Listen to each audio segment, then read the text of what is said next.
Oh my god. Good morning, good afternoon, good evening. It is so hot! But it's weird. We're on Limbus Company today. Welcome back to Limbus Company. I haven't streamed this in a while. Well, at least it feels like it hasn't been a while. But when the heck was the last time I streamed this? Like, weeks ago? Month ago? Actually, I could check that, but I don't really feel like checking that right now. Should I check that? Let's check that. The last time I streamed Limbus Company, not including this one. Oh, it has been a month. The last time was May 9th. So yeah, basically a month. That's not so bad. A month of not this. Yeah, I guess that's probably normal, right? I could argue that I could, like, maybe dedicate weekly mirror dungeon runs to this, but, like, I'm not that crazy to do that. I mean, I could, right? That's a thought. It crossed my mind, like, maybe once or twice, because I saw, one of the VTubers I follow on Face Connect, Hime? Rai? I don't know how she wants to be called. I call her Hime. I saw that she said she used to do weekly mirrored dungeon runs, which is cool. That can get behind that, but can I myself get behind that? I don't know. But yeah, okay, so why Limbus Company today? Because we have new Intervallo. If you click on the stream title, then of course you're gonna know there's a new Intervallo, right? But we also got gambling that we can do now. we've got a new identity which is supposed to, I think, be Ongdu, but for Ishmael, and this new ego, which I didn't even bother reading a damn thing about this. You know the sad part? The double sad part, though? Even if I get this ego, I technically don't have... Yeah, no, I don't have, I don't have... Do I not have... Wait, do I?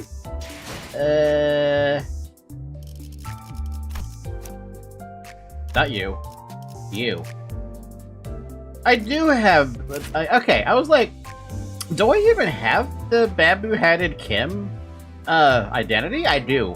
At least I think I do. I'm assuming I do. This better be the, it's probably the one, right? Yeah, no, I never even uptied it. I never leveled it. I've got 1,000, almost 1,100 thread. I could probably do that. I definitely don't have enough I'd have enough tickets for one person.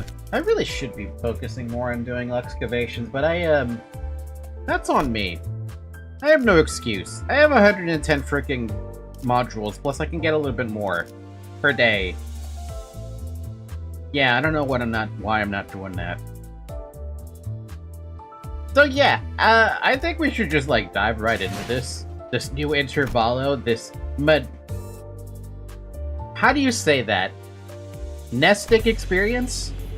Is that what it says? Oh, so this screen. Did you guys, I hope if you have logged in already, and you probably have already done the Intervallo, I hope you looked at the screen and just kind of like, just looked at it, you know? Nestic experience. Is that actually pronounced Nestic? Let me find out. I don't know how to pronounce that. M-E-M-N-E-S-T-I-C.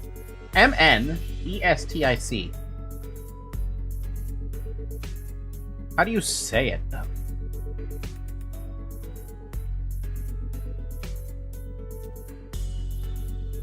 There's no freaking... How to pronounce. Pronunciation. It is Nestic. I said it right, then. I just wish I could find the thing. Here we go. This is what I was looking for. Nestic. Eh? Nestic. Nestic. Nestic. Yeah, there you go, Nestic. That works for me. What is Nestic mean? Where's my dictionary.com?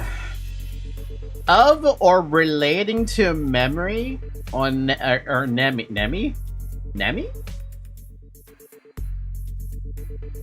What does that mean? Memory? What? Memory experience?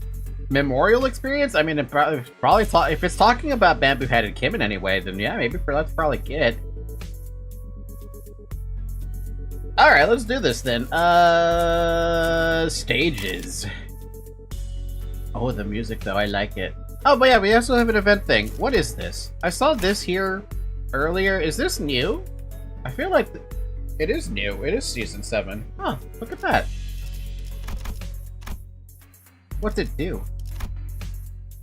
Coin power +1 for every poise on self plus bleed on target. If target has thrust? Base stacks 3, min and max speed -2, take 10% more pride damage. Expires when the inflictor retreats, is killed, or inflicts it on a different target. Replaced when trust by another unit. What? Oh, so you get final power +1. So how do you apply trust? Oh, if target has trust, inflict 1. +1. So then how do you apply it? I bet it's on their passives, right? Ew, if target has 2+ of this, consume... Okay, so your skill 1 actually bloody matters. Reuse this coin. Pay. Inflict a Vulsion wound? Gain 2 bleed, lose 1 bind next turn, lose 1 stack. Gain 2 haste when you reuse it, and on hit when you reuse it, activate bleed on target. That's fun. A Vulsion wound? If target has a Vulsion wound, 20% more damage. If target has thrust, convert all coins to this skill to unbreakable. That's a lot of fucking unbreakable. Wait, what do you mean? Wait, this seems a little bit Kinda strong, doesn't it? And the final coin applies 2 bleed count and 1 attack down. Gain 5 poise and 3 poise count. Inflict the bind. If target doesn't have thrust, inflict thrust. Cool. Inflict 2 bleed count, inflict 2 bleed, deal 50% more damage on crit, deal 3 bleed, inflict wound on a crit if you... Wait, so it doubles up on it? Also pride fragility. And your defense, a clashable counter, which has actually a pretty not half bad coin. Clash power +2 if you got a poise. On use gain... Wait, doesn't that mean as soon as you have just like one... As soon as you get 1 round of combat, doesn't that mean you just get the instant +6 and you get the clash power right off the bat? So this is a 15, not a 10. Or sorry, a 15, not a 13. On hit, inflict thrust. So that's one way to inflict it. There's another way to inflict it with your skill 3. If target has thrust, gain prisoner transport arrangements. Place base stack +1, or base stacks 1, in a clash against enemies that have thrust, clash power +1. On hit against enemies that have thrust, Hong Lu, inflict 1 bleed and gain 1 poise, 2 skills per turn. If there are no thrust targets, expires. When chaining skills, if there's an enemy this unit has inflicted thrust on, then this unit can redirect that enemy's attack skills, targeting it to itself regardless of speed. Focused encounters only. Wait, what? Wait, so this is he? Are you a tank? Maybe? You are pretty meh.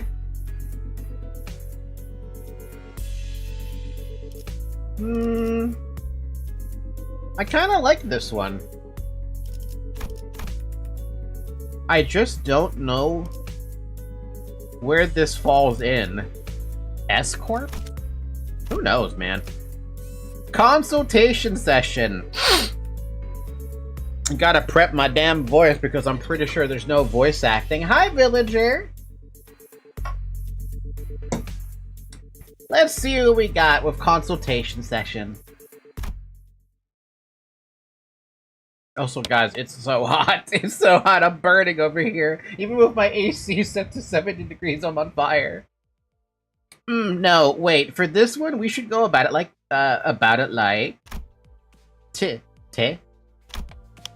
No, Heathcliff's been in the Vanguard for too long. I should pull him back and let him... Dante. Hi, Faust. I guess Dante's been thinking a lot. Huh? Oh, sorry, did you say something? I provided you an answer to your question, but you exhibited no observable response. Is the Sinner's combat performance deteriorating beyond manageable parameters? No, things aren't that bad, are they? But it's just hard to focus on one conversation when I'm trying to support battles happening in completely different places at once. On top of that, Rhodia's shopping chatter started to get a little distracting. A few days after we entered N-Corp's district, welcome to N-Corp. Please, can we take your order? The bus pulled over in the back streets of N-Corp to take care of a distortion case. This contract was supposed to be handled jointly with the LCD team, but distortion suddenly started cropping up all over an area of the back streets called Butter Street, without any coherent pattern. No obvious point of origin or route of spread. Nothing convenient like that, and I had no choice but to split the sinners into several groups and send them out. Altus, Ishmael, Sinclair, Don Quixote, Yi Song, and Meursault were on their way to a rendezvous with the LCD team. Heathcliff, Gregor, and Hong Lu were suppressing distortions that had showed up from other directions. And with her onboard stock scrapped down to the bottom, Rhodia and Ryoshu, who were done with their share of the suppression work, were put in charge of buying supplies for the bus. Wait, they actually have to do that? This is the first time I feel like they've ever mentioned supplies. As for Faust, she decided to stay behind with me on the bus. I wanted to get through the consultation sessions I'd been putting off, and thought I might as well get myself some much-needed practice with handling the new golden bow power I'd acquired. That seems a little much, Stunt. Then again, he did have a lot happening in Canto 9, so I mean... not ridiculous. To reiterate, there are no issues requiring special concern regarding Faust. It is true that Faust has, on several recent occasions, expressed dissatisfaction with a certain Faust. However, those instances should be classified as a mere personal grievance. I mean, that's good if that's all there is to it, but this was not the first time Faust had seemed unlike herself. She started becoming less like herself and more like her real self that isn't Faust. When did we start seeing that thing about the Discord server? I feel like it's been a minute. There had been times before when she spent far longer alone than usual, lost in thought, moments when she could not produce immediate answers to questions from the other sinners or me. Could it be you can't access the Gestalt? Wait, seriously, Dante could figure that out? May I ask your basis for that inference? Because you're acting a lot like you did back in the Warp Trade. Oh, damn! Okay, wait, he's not stupid. I'm the stupid one. I forgot that he remembers that. It appears there remain occasions on which you are still capable of surprising Faust, Dante. So I was right. You really are cut off from this. You really are cut off from the Giselle shop? Chaff. That was not intended as a confirmation of your conjecture. I don't know, you kind of sound like a confirmation to me. Maybe she's saying that while she can technically access the Discord server, I feel like I should just call it Discord server. Like, how do you actually pronounce that? Giselle Schaff.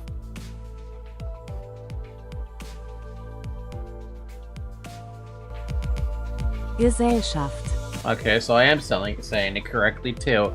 Gesellschaft. It may as well be that she can't. I mean, I wish I could ask more and get to the bottom of it, but the way she was sidestepping the subject told me that prying wouldn't give me any further insights. My cat is trying to steal my french fries. Stop stealing my french fries. Right. I won't press you if you don't want to talk about it. Your reserve is appreciated. Shall we move on?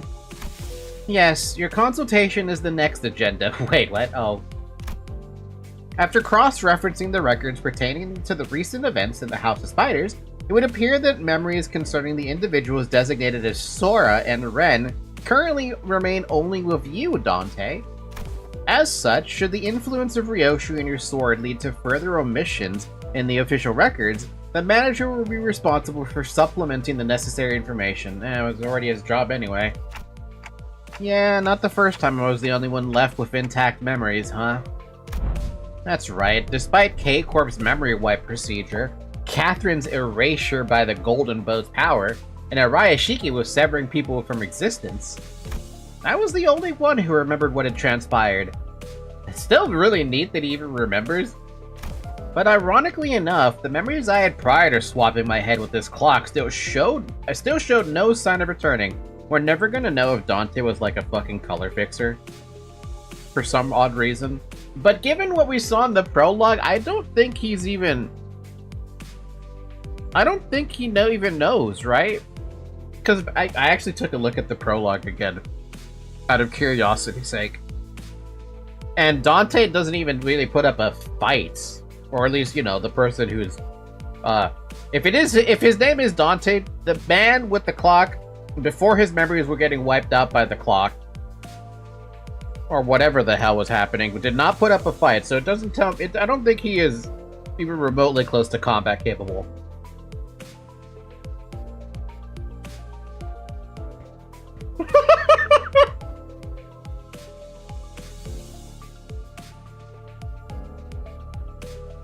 One second. I took a bite of my burger as I was reading that. Dante is John Limbus himself. They didn't want to blow up the city with their power.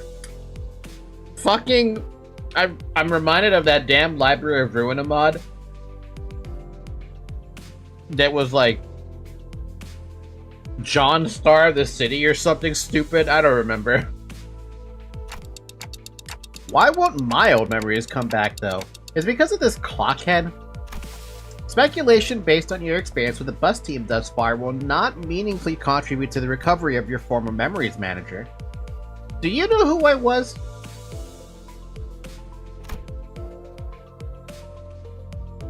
Inductive reasoning conducted for memories with gaps, after all, is bound to have structural limitations. Bongi would serve as an adequate analogy. Bongi? Bongi? Yes, Bongi. Receiving feed and increasing in body mass alone would provide it with no meaningful basis for identifying the purpose of its rearing. Even at the terminal stage, when exposed to kitchen instruments in the heat of the stove, its limited experience would prove inadequate to constitute an understanding of its ultimate fate and purpose. Huh? Likewise, the ultimate answer to your doubts can only be obtained from the whole of the experience that you will have accumulated at the terminus of your entire journey. That is, your allotted mission. Because treasure awaits at the end of the road, at the end of hell. I wonder if that's a line from the book. And that treasure will give me back my memories and my head. Also, indeed, at the end of the road, you will be able to engrave your aspect, whatever the fuck that means. I still have no idea exactly what aspect means. Thank you, Dante. Or even whether it's an object, but I know one thing. Alright, but if I know one thing, it's that the me from before all of this began had wanted it badly, obsessively, desperately. It's more like an instinctive knowledge, but with my memory is gone, that feeling, however strong it is, does not change the fact that it's just another word with no discernible mental image. And you're not gonna tell me what it is exactly, are you? The aspect. What it means or why I wanted it so much? If it remains a piece of information that must be disclosed to you, then no. I am unable to tell you. Pay it no mind, you are still following your star acceptably. Please concentrate on the journey. More importantly, have you grown accustomed to that incomplete power? Current observation suggests you have yet to arrive at that level. Well, I've gotten pretty used to focusing on one place at a time, but keeping track of several places at once is still a bit rough. You know, I'm very afraid now that they just brought this up. I'm gonna bring up a game. Advance Wars. Specifically Dual Strike. I think that was the third? No. Yeah, the third game in the Advance Wars franchise. It was on the DS, right? That game, it took Advance Wars 1 and 2 on a single battlefield, right? And it expanded it with two battlefields, one on the top screen of the DS, one on the bottom screen of the DS. I'm wondering if Limbus Company is ever going to go down the route of you have multiple battlefields again, but you can control all of them at the same time. Like split screen wise, you know? Or maybe it's like some kind of other mechanic where you have limited time. Or man, can you imagine having a limited amount of time to execute your orders? That would be disgustingly terrible. I feel like so many people would complain. I would complain if they had something like that. I like my stress, but time stress when you have to focus on like more than one battlefield? Ay, ay, ay. But yeah, no, I'm afraid about what the potential for Project Moon to be. What Project Moon's potential would be with this power having multiple battlefields being able to be focused at the same time. Will they do a split screen kind of thing? Where they just leave it one battle at a time? I wonder. FNAF 1, 2, 3, 4 at the same time. Oh, fuck. I wonder if there's a task for that. Altus's team is doing well in combat even without my direct supervision, and Rhodia's team is shopping and not engaged in battle at the moment. Taking my mind off of them would prove much easier.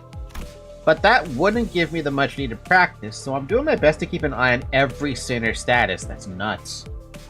I think there are some YouTube videos about it. Really? That's gotta be an overwhelming situation for, what's it called? Just tasks. Sufficient familiarity should result in substantial tactical value. You would be able to cast a wider net when information gathering and employ previously unavailable tactical patterns. Right, and I'd also be able to tell when it's a bad time to call someone in, too. Even as I continue talking with Faust, I make sure not to stop observing the places where each group is and what they're doing. Yep, pulling Heathcliff to the rear was the right call. I don't see any injuries. His team's still doing pretty well even without my directions. As for Rhodia, wait, did she just stuff all of the pastries and bread she brought into her pockets? How did she manage that with a huge baguette? And Altus's group, let's see. Looks like they joined up with the LCD team without any issues. LCD, and that guy over there must be... Hang on. Boss, there's a dude I've seen before, but he seems a bit, different from what I remember. There's a dude I've seen before. Could you specify the issue? I'm monitoring the situation right now. We should probably join up with them too. Let's end the consultation here. This is rather precipitous, Dante. If the incident is of a serious nature, perhaps a request for support from the LCC... No, it's not an incident. Though I wouldn't say it's not serious. There's a dude I've seen before. That sound that enters your ears is horrendous, but necessary to win. For FNAF? Rendezvous. With whomst? This is going from bad to worse, really. Dante seems to be tied up with helping the other groups. Altus's command calls have been working out well enough, I'll give her that. We've managed to hold the line better than expected, but we're definitely starting to feel the strain. Why are you waving your hand all over? Arm and hand signals? Huh? What signals? What's swinging the arm sideways even supposed to mean? You don't know? It's scatter, damn it! So scatter! What the fuck? Yeah, you have all the music, ambience, and sound effects blasting at once. I would be so... I suffer from sensory overload. I can't imagine doing something like FNAF with every game open. Even whatever the hell that one, like, thing, or what is it? It has every freaking animatronic available for combat or something. I couldn't do that. I know Markiplier did it, I couldn't do it. That was close. We almost got flattened. Yes, Ultimate Custom Night. That shit. I could not. I couldn't do it. I don't think I could even do the first game. Damn it, even rookies with nothing but the most rudimentary of military training would have recognized a hand signal that basic. Well, we're not all trained soldiers here, are we?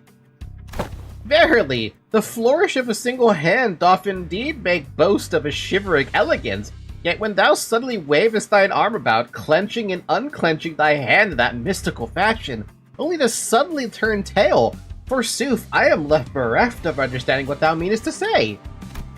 To think that all of the personnel on the team, only the Swabby has the discipline to interpret a basic field signal. I only picked it up during my sailing days, and realistically speaking, did you really expect ordinary people like the others to understand professional military signals? I sure as I don't know what that signal meant. This is unacceptable. After all the operations, all of you have been deployed under my lead. You're all still ignorant when it comes to nonverbal signals. Then teach them! I don't think even Dante would know those signals. Yep, might as well be splitting hairs, literally. Let us appease our agitated hearts and follow Miss Altus's instruction. We should disperse and withdraw. Ezra? Megaton landing! Damn! Hey, pretty cool, huh? Let's face it, I know how to make one heck of an entrance. Hi, Ezra. Whoa! Aren't you supposed to be cleaning up the distortions upstairs? Oh, finito a million years ago. Of course they would. They're grade 1. Or at least, as far as I care, they may as well be color. You guys were taking forever, so I figured I'd take a peek and lend a hand. You're welcome. The fucking power gap. I mean, I know the Sinners are nowhere near Ezra on a 1v1 scale. Except maybe, like, Sancho, if you take the shoes off. Obviously Gregor. And if you could get the future Sinclair, obviously, maybe. But actually, I don't know about that one. Maybe future Sinclair doesn't keep up with that, but he should. Split by your thundering descent, the floor's form and shape are now crushed beyond mending, sunken deep enough to be likened to the incipience of a wellspring. Hey, don't you worry your head about it. That's all after teams to take care of. Anyway, that should be all of them, right? The force of your landing neutralized the last of the distortions outside of the building. Great! Can you check on the distorted peeps' faces and clothes? Their faces are all segmented. Makes my skin crawl. Not a pleasant sight. That's for their attire? This one appears to be a sweeper. What? And that one yonder bears the attire of an ordinary fixer. And this distortion I landed on, probably a local resident judging by the clothes. How? What? Why is there so many variants? Did any of you happen to see anything nearby bursting with a big pop and flash? Nay, not once. Okie dokie. You know what? Then let's all head up upstairs. This impression request is kind of a pain. We'll need to put together a nice, neat plan before we start poking it too hard. A plan, sayest thou? How? How was this not a mere matter of slaying distortions where they stand? Huh? Wait, did nobody brief you? Nobody ever fucking briefs Limbus Company bus team. This has oft been the structure of our assignments. We are given instructions, we perform them, and only afterward do we begin to perceive the nature and contour of the task to which we have committed our hands. Really? Well, I guess every department has its own way of doing things. No big deal. I'll explain everything once we're upstairs. Oh, by the way, you didn't get to meet the whole team last time, did you? Only our new girl. This time, that dude, I mean, what? Mr. Bamboo-Headed Kim's here. So, wait, I didn't know he was, I guess that would explain why Ongdu, maybe, wait, that is true, wow. I guess Ongdu would join up if Kim joined up, yeah. Concord mentioned Game of the Year. Siente la hora. What? Did I say Concord on accident or something? Who knows? Huh? He's okay now? Sure he is. You'd be surprised once you see just how okay he is. Or he is now. But last time you said he was still under treatment. To be precise, I believe Miss Engdu stated that his mind is yet to regain its former tranquility. Aha, that? You'll get it once you see him. I feel like we would just end up giving the same conversation twice if I say anything about it now. You've arrived. Hi, Ongdu. It's blinding. It's so bright. The midday sun is pouring in like crazy. Yeah, I feel that. My window's getting smacked with the sun. Got my AC on, I got my fan hitting me, and I'm still fucking hot. Yet the warm tickle of the sunbeam is rather agreeable. No, this is not sunlight. What? Because unlike this, there is more to the sunshine than its warmth. Then what exactly is this light? Why is this thing on again? It's bright enough to fry my eyeballs. Apologies, Lady Ezra. I am yet to be accustomed to this machine. This is my first time laying a hand upon the complicated workings of such a contraption. It activated of its own accord, and yet I have yet to discover the method by which it may be silenced. That's why I told you to leave it alone. Fiddling with things you don't understand usually ends with something, or you broke it. Nothing good comes of it, I tell you. But Mentor, Lady Moses had instructed me that in every moment and event, clues are hidden under the veil of one's surroundings, and must be examined with care. Yes, and that only works if you're savvy about the knack. Hang on, did you just say Mentor? I had not yet been afforded a proper opportunity to introduce him to you. This here is the esteemed leader of the Blade lineage, who is all but a master under whom I have apprenticed. You really have to dress it up like that. I told you I took on the role because there wasn't anyone else around to take the job. What is the whole story around Blade lineage? Or I guess him. Switch, where's the switch? Ah, gotcha! What the fuck? What's going on here? Ooh, Ogden looks real good though. Wait, hold on a second here. I like her outfit so much more. I love the jacket. The goat! The fucking goat! Also, who is that guy over here who seems to be having a little bit of a bad day? Goodness. Known as Bamboo-Hatted Kim. Wait a minute! He's right there. This is not what I expected Bamboo-Hatted Kim to look like. What the fuck? I was looking at the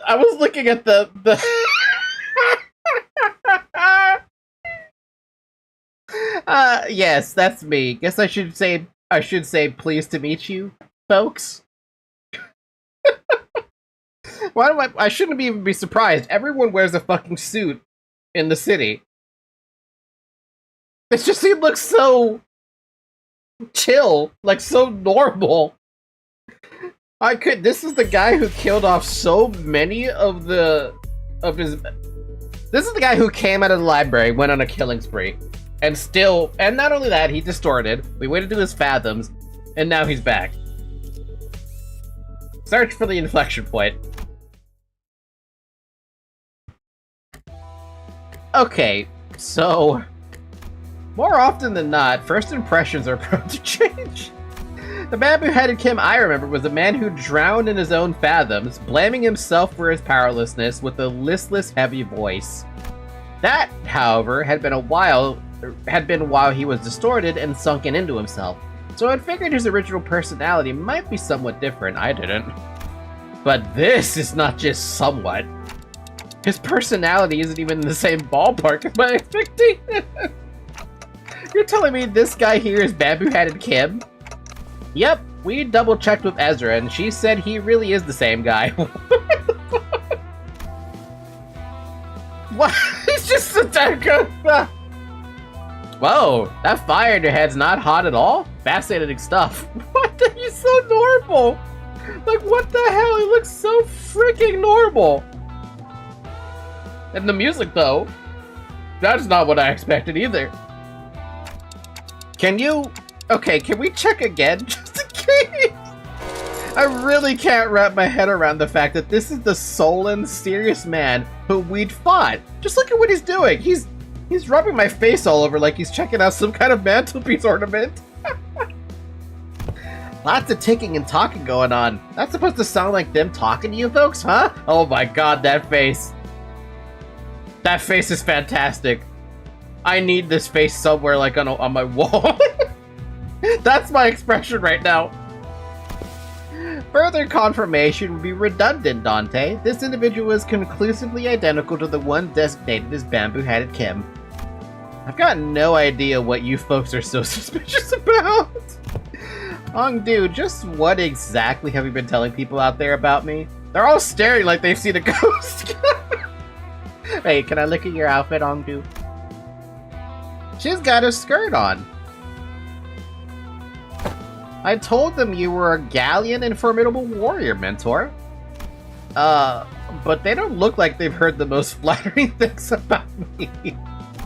There, don't you hear it? The faint undercurrent of disappointment in the ticking?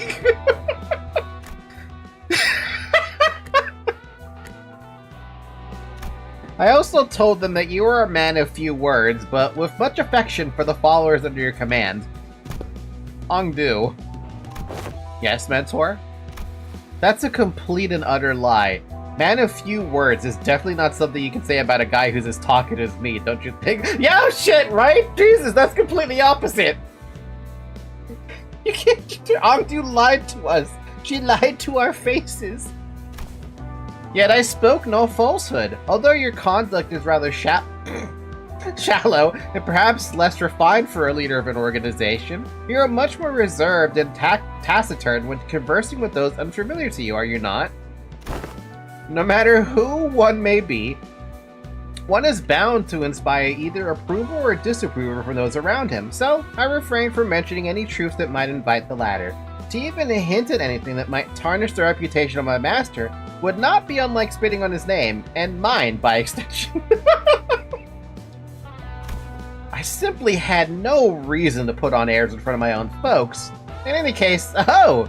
So you can't see anything if I block this part, hmm? Do tell, how many fingers am I holding up? Those are not my eyes, you know.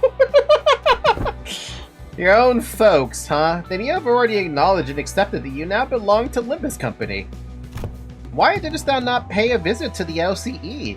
Verily, when one's mind is plagued by the absence of tranquility, venturing forth into the open air and touchable field of grass, clear up the storm of the heart. I don't know if it was that simple after distortion. Then again, Heathcliff is probably like, we beat him the fuck up and he was okay after the fact. And Hohenheim. An asset of the company is expected to act the company's interest, yet for whatever reason, I didn't see you fighting on the field of battle during Operation Spiderpire. You will have to account for your absence in the mission. I'll just address Kim as though she were conducting a formal investigation. Every word flat and hard. It was obvious she was not about to let her guard down anytime soon. What mission? Oh, that one! Kim finally seemed inclined to assume a more serious deposition. He stopped peering into my face and turned toward Altus. Although his hand was still on my head. Alright, clearly there's some disconnect in expectations here. Listen here, you. I'm really not all about hard, bothersome work. Get what I mean? What?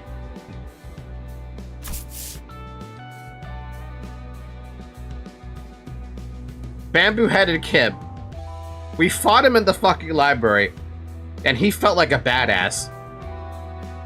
We saw him distort, and he was a fucking badass. Ongdu has been hyping this man up for fucking ever now.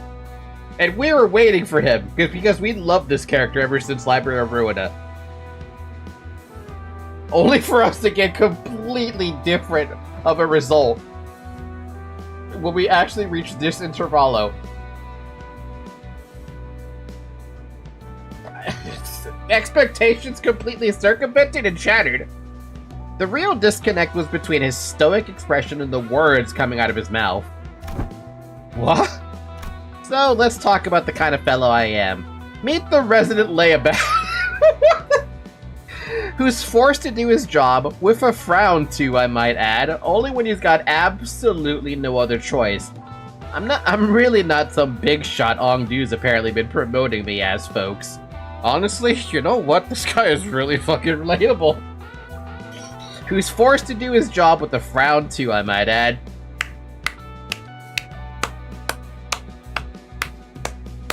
The most relatable fucking line right now that I've read in such a long time. And I'd very much like to stop getting roped into stuff that keeps putting my life on the line, Jack. Fine, then why did you join the LCD in the first place if you'd rather be unemployed? No, never mind, they'll probably force you to stay. You catch on quick. First they spout this nonsense about distortions and all, and then Force hired me, calling me a company-owned resource or whatever. God damn it! He got not. I thought he wasn't even sniping. He was indoctrinated by Force. And the other day, they were again on about, what's its name? Golden Bow? Yes, they invited me on a tour to another department to listen in on some important presentation. And I accepted. I thought it would be a fine opportunity to broaden my perspective. Ongdu, dear, there are times when your commitment to duty shines brighter than the sun. I find that attitude so dazzling that I have to squint when I'm looking at you. We prefer to call it surprise employment. A lot of people would love surprise employment, but you know who doesn't want surprise employment? Everybody. Who knows? Maybe that's why I'm wearing this bamboo hat, to shade my eyes from your utter brilliance. Ooh, fucking smooth. Do you mean to say that you are in need of a shield to protect your eyes? Oh my god, oh dude! This man was flirting with you. Whoosh! Right over her head. Lady Ezra, might I submit a request for a pair of sunglasses for my mentor? Sunglasses! For my mentor? Only if it's not too much of an imposition on the budget, that is. That right there. That's what I keep telling you not to do. You can't just say yes to every silly thing he says and turn it into a supply request. Small expenses add up a lot, you know? You gotta save up everything you can in the piggy bank while you still can, or you'll end up broke. Is there truly no room for reconsideration? Oh my fucking god, her puppy dog eyes. No means no. Then pray make the purchase for me. I shall cover the cost myself. No can do. Wait, what? My poor mentor is in a state of great discomfort, yet I possess neither the wisdom nor the knowledge to navigate the silver tongue of merchants and the maze of stalls to locate the very best item. So I must beg this favor of you. Jesus Christ. You're giving me a freaking headache, girl. I am aware that you and yours are no strangers to such dealings. There is no one else I can trust to complete such a procurement with the swiftness of the wind. You know what? Never mind what I said. I'll just get you what you want. Jesus fuck. Giving Ezra a headache, an impressive feat, and making her fold. You heard the gentle lady, mentor. Your suffering shall soon be alleviated. Right. My apologies for interrupting you mid-conversation. Pray, continue. You had reached the part where they invited you to tour another department.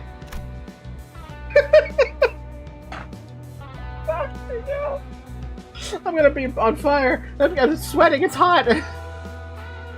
No sooner Ongdu's words left her lips, then her eyes glinted with something I couldn't really put my finger on.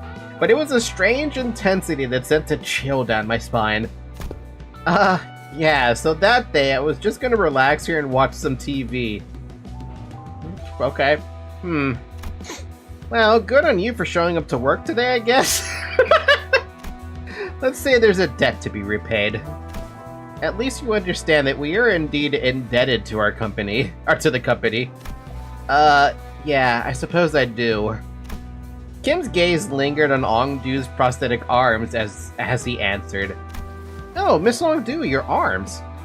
Only after following Kim's gaze did Sinclair seem to notice Ongdu's brand new prosthetic arms. How much did those cost, I wonder? The last time we saw her, Ongdu had lost both her arms, and I remember Ezra asking her to sit tight and choose what type of prosthesis she wanted. Those arms are probably it. It's not just the arms, even her clothes are different now, and that sword.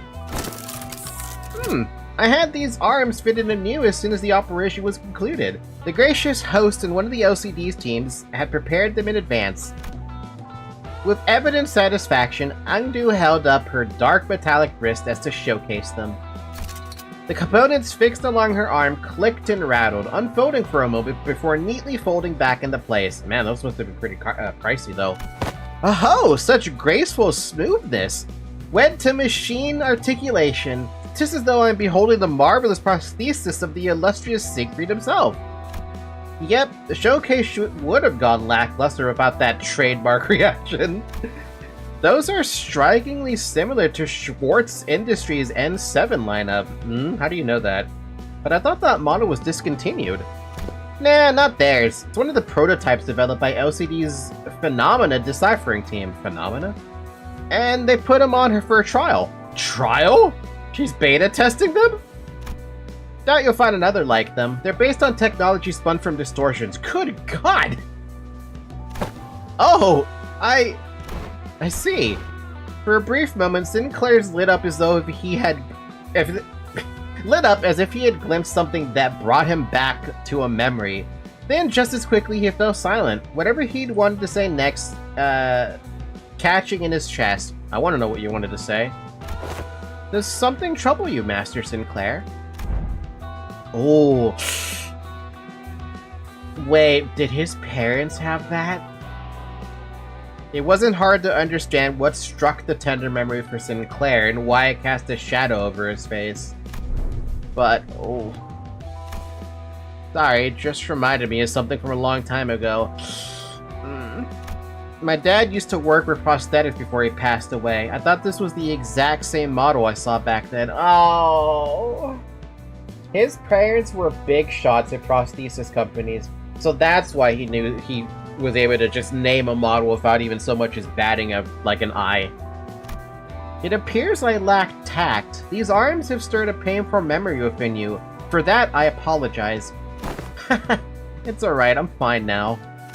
Sinclair's voice still carried a faint tremor, but beneath it there was a firmness that had not been there before. He really had grown a great deal. You can thank yours truly for picking the sword. I was there with her.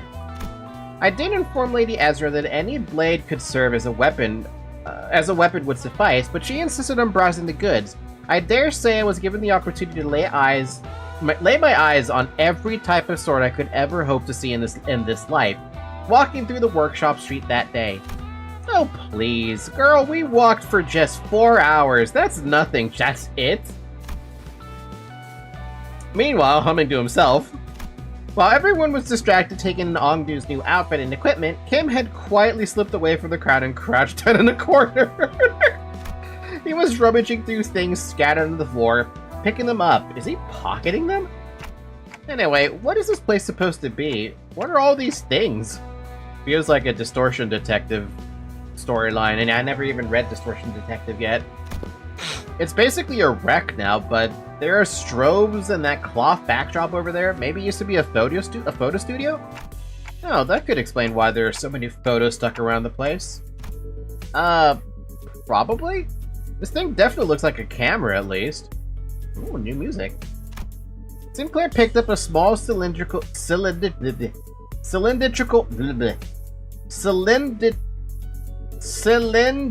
oh my god, was that even how you say that word? Object and turned it over his hands, studying it with curiosity. What do you suppose this is? A battery, maybe? Ah, there's some kind of strip inside. Let me just pull it out. No, that's... Altus shouted a sharp warning at Sinclair as if she had realized something. But Meursault's hand shot out before she could even finish, clasping over Sinclair's wrists before the strip could be pulled out. Isn't it just film? But what? What did it do? Exposure to sunlight damages these objects. Oh! I already pulled a little bit out, though. It can be rewound. Carefully rotate the rigid section of this on the cylinder. I am currently blocking the sunlight from reaching the exposed section. Damage is of no concern. My god, Meursault. Oh, okay, you mean this one, right? This is the part that rotates? Yep, it went back in. With a quiet nod, Meursault took the object from Sinclair's hand. It seems to be a film roll. There's something written on the outside. Experiment number 4? It appears to be a compact roll for a film camera. You seem to have handled one before. Yes. Meursault's answer came without any further explanation, but the way he adjusted the camera on the table certainly didn't look like that of a first-timer. I once received a report containing photographs taken on film cameras during the war. Film rolls used by N-Corp are particularly difficult to falsify. They were often used to collect intelligence during secret operations. The film fixes light directly under the medium from what I've heard. Bah, I'm here. Just woke up from a nap. Good morning, Sinclair. How you doing? A peculiar expression flashed across Ezra's face as she regarded Altus. Perhaps it was the mention of war that caught her attention. Does she even know that Altus was in the war as the same as Moses? Anyway, we've managed to regroup in one piece. Let's come up with a plan to deal with these distortion guys. Where should we begin?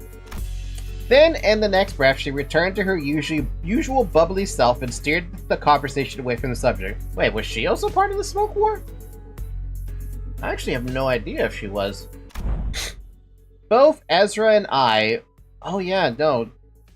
Okay, she was. We are both still trying to be free of the misconception we inflicted on ourselves. Maybe not. Maybe she could have been in the smoke war, but she never mentioned anything like that. I guess no one's ever mentioned anything to me about that. For all her unfailingly perky disposition, Ezra too may be carrying traumatic memories every bit as devastating as Gregor's. Does there yet remain aught deserving illumination? Huh? Yeah, wait, you're right. Haven't we cleaned up the distortion already? I couldn't feel any more traces of the distortions nearby, and it didn't seem like any of the other center teams elsewhere were actively engaged in battle at the moment either. Dante is asking whether the distortion suppression has not, in fact, already been concluded. Oh, not yet. These people we fought just now, they only got caught up in the distortion. They didn't actually distort themselves. We haven't even gotten close to the distortion's inflection point yet. Inflection point? Anywho, finding an inflection point without the team leader around is gonna take some time. Maybe it won't be too bad with your help. Ezra swept her eyes around the room with a look of frustration as though she had just been handed a puzzle box with half the pieces missing. By inflection point, are you referring to the point on a graph in which the directionality of its curvature changes? Ugh. Ezra was Moses' subordinate during the Smoke War, so she was in the Smoke War too. Man, there's a lot of people that I never knew were in the Smoke War, and I'm finding out now they were in the Smoke War. I feel like I should read Distortion Detective. I really should get around to doing that. Calling to mind the present context, it may less be a mathematical term and more of a specialized polyseed referring to the point at which distortion occurs, the motive, intent, or indeed the point in which inflection of the mind occurs. Yep, that's about right. That's the kind of inflection point I was talking about. So in our department, we use that term to mean the source of a distortion, the deflector or cause behind it, stuff like that. You know, distortion's hard to treat if you don't know the core cause. Treat the symptoms you see on the surface all you like, but if you never find the root cause, the distortion's never getting solved. Yeah, with like time killing time. Though I guess you guys never really had to look for that kind of stuff, huh? Your boss clock opens a door into their fathoms or whatever, right? Oh, I guess that is another way, yeah. You mean Dungeon of the Fathoms? Yep, that's the one. But where we're standing, distortions are really high maintenance, time-consuming headaches. It's one thing to somehow manage to locate the inflection point, but curing it is another thing. But you guys could just march straight into someone's heart, knock the snot out of everything in there, and then ta-da! Patient ready for discharge. That's how it works, right? Not gonna lie, I was so jealous when I heard about it, I almost bit my sleeve off.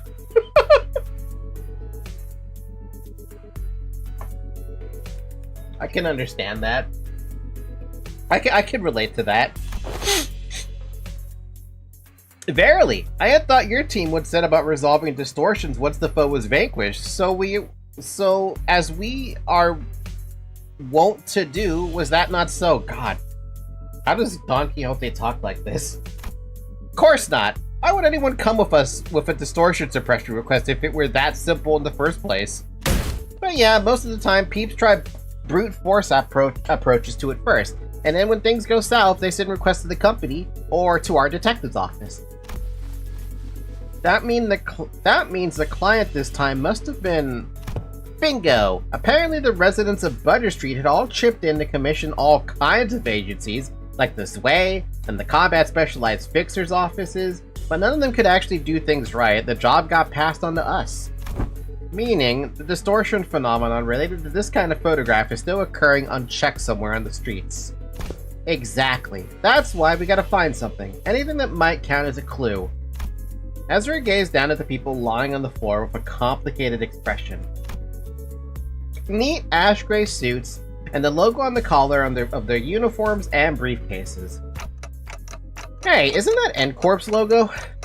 Come to think of it, wasn't Meursault... I was once employed by N-Corp. What? You used to work with those people?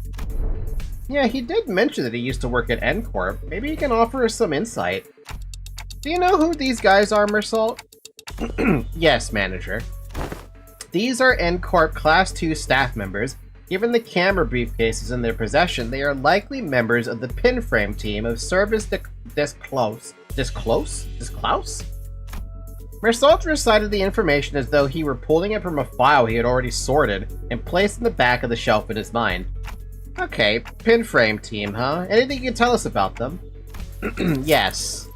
It is one of N-Corp's many field departments related to information gathering and processing.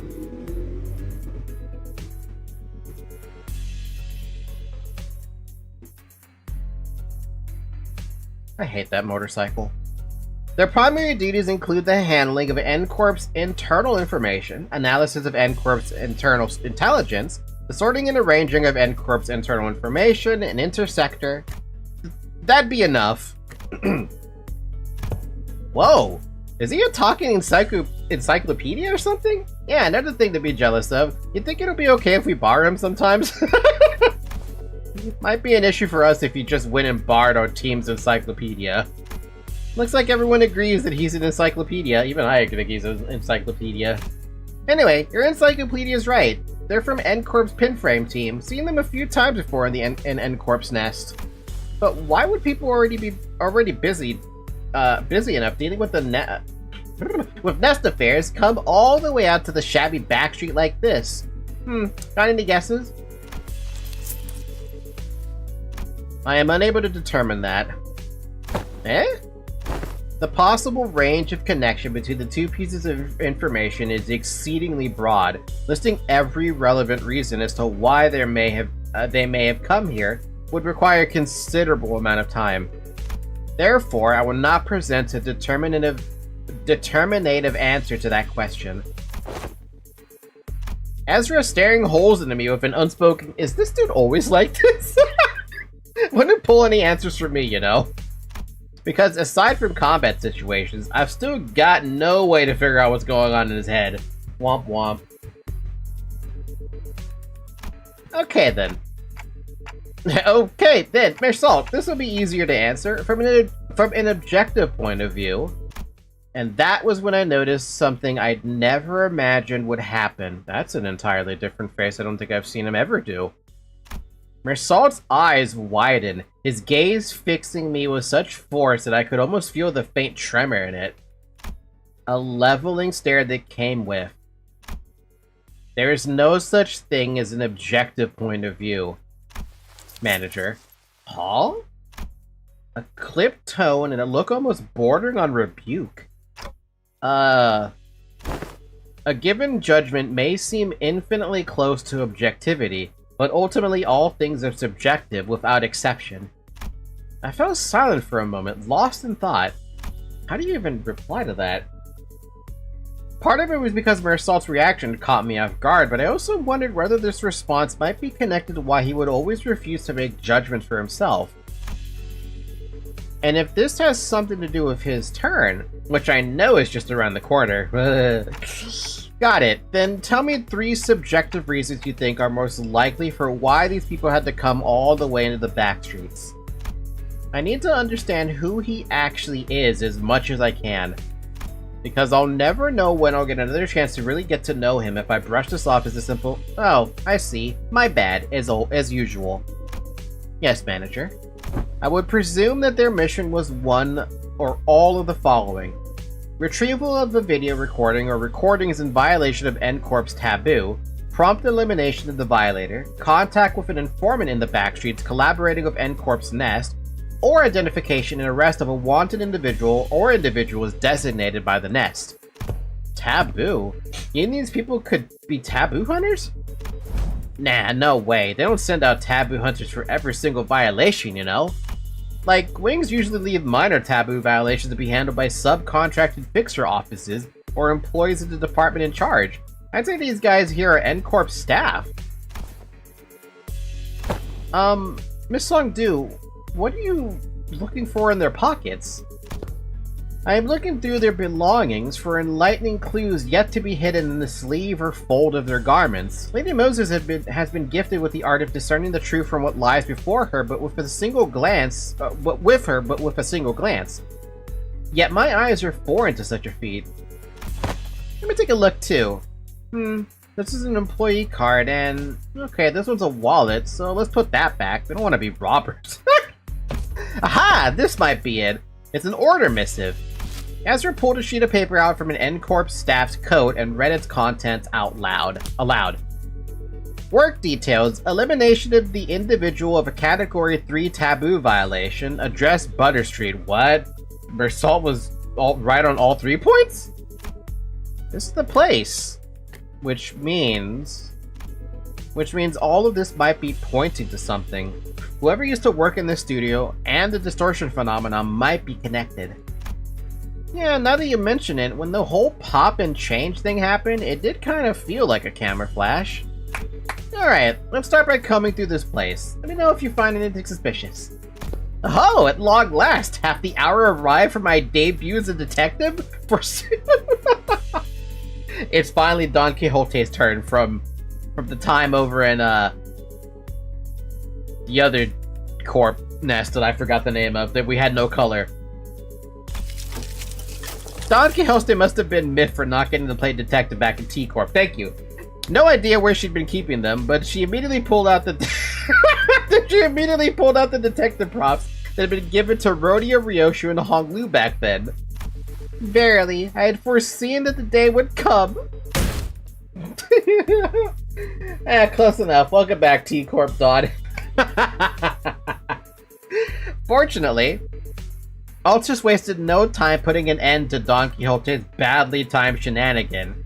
A sharp dressing down from her was enough to make our dejected, chivalric adventurers stuff the costume away. Okay then, we should get moving too. That's a pretty good one. That's a pretty good one. Too bad, Don, not today. Misconceptions? Against an enemy? Oh. Fixed!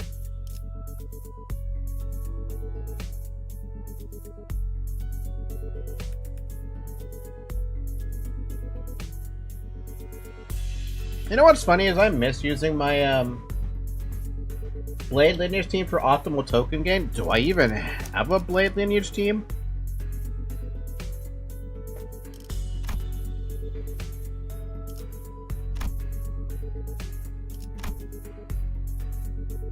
Besides him?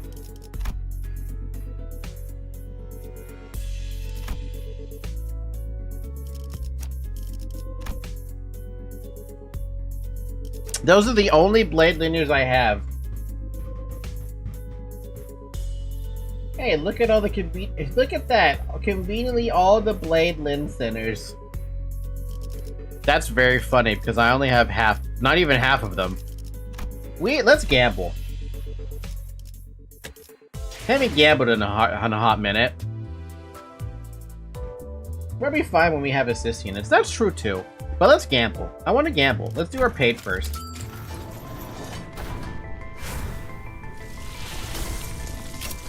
Let me set my Bladeland IDs on my support. I will appreciate it in advance.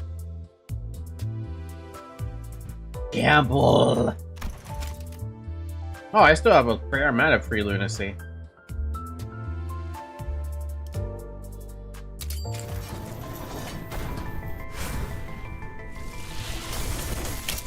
Oh?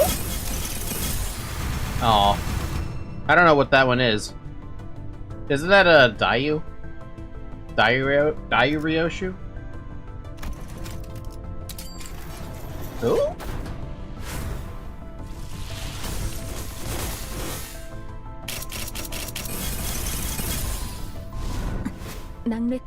Lightning! Oh, it's the, whatever the hell that one is called. Teleport? Yeah. You should level up Kimsalt because he's a fun unit to use. I guess I could, yeah. Anyway, I got a new ego. Again. We're gonna be going into my paid lunacy. Oh my. Which means this is gonna end poorly.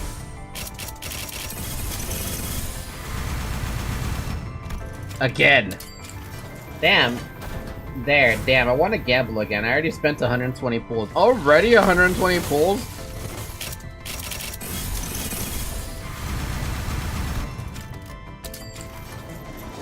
Ooh?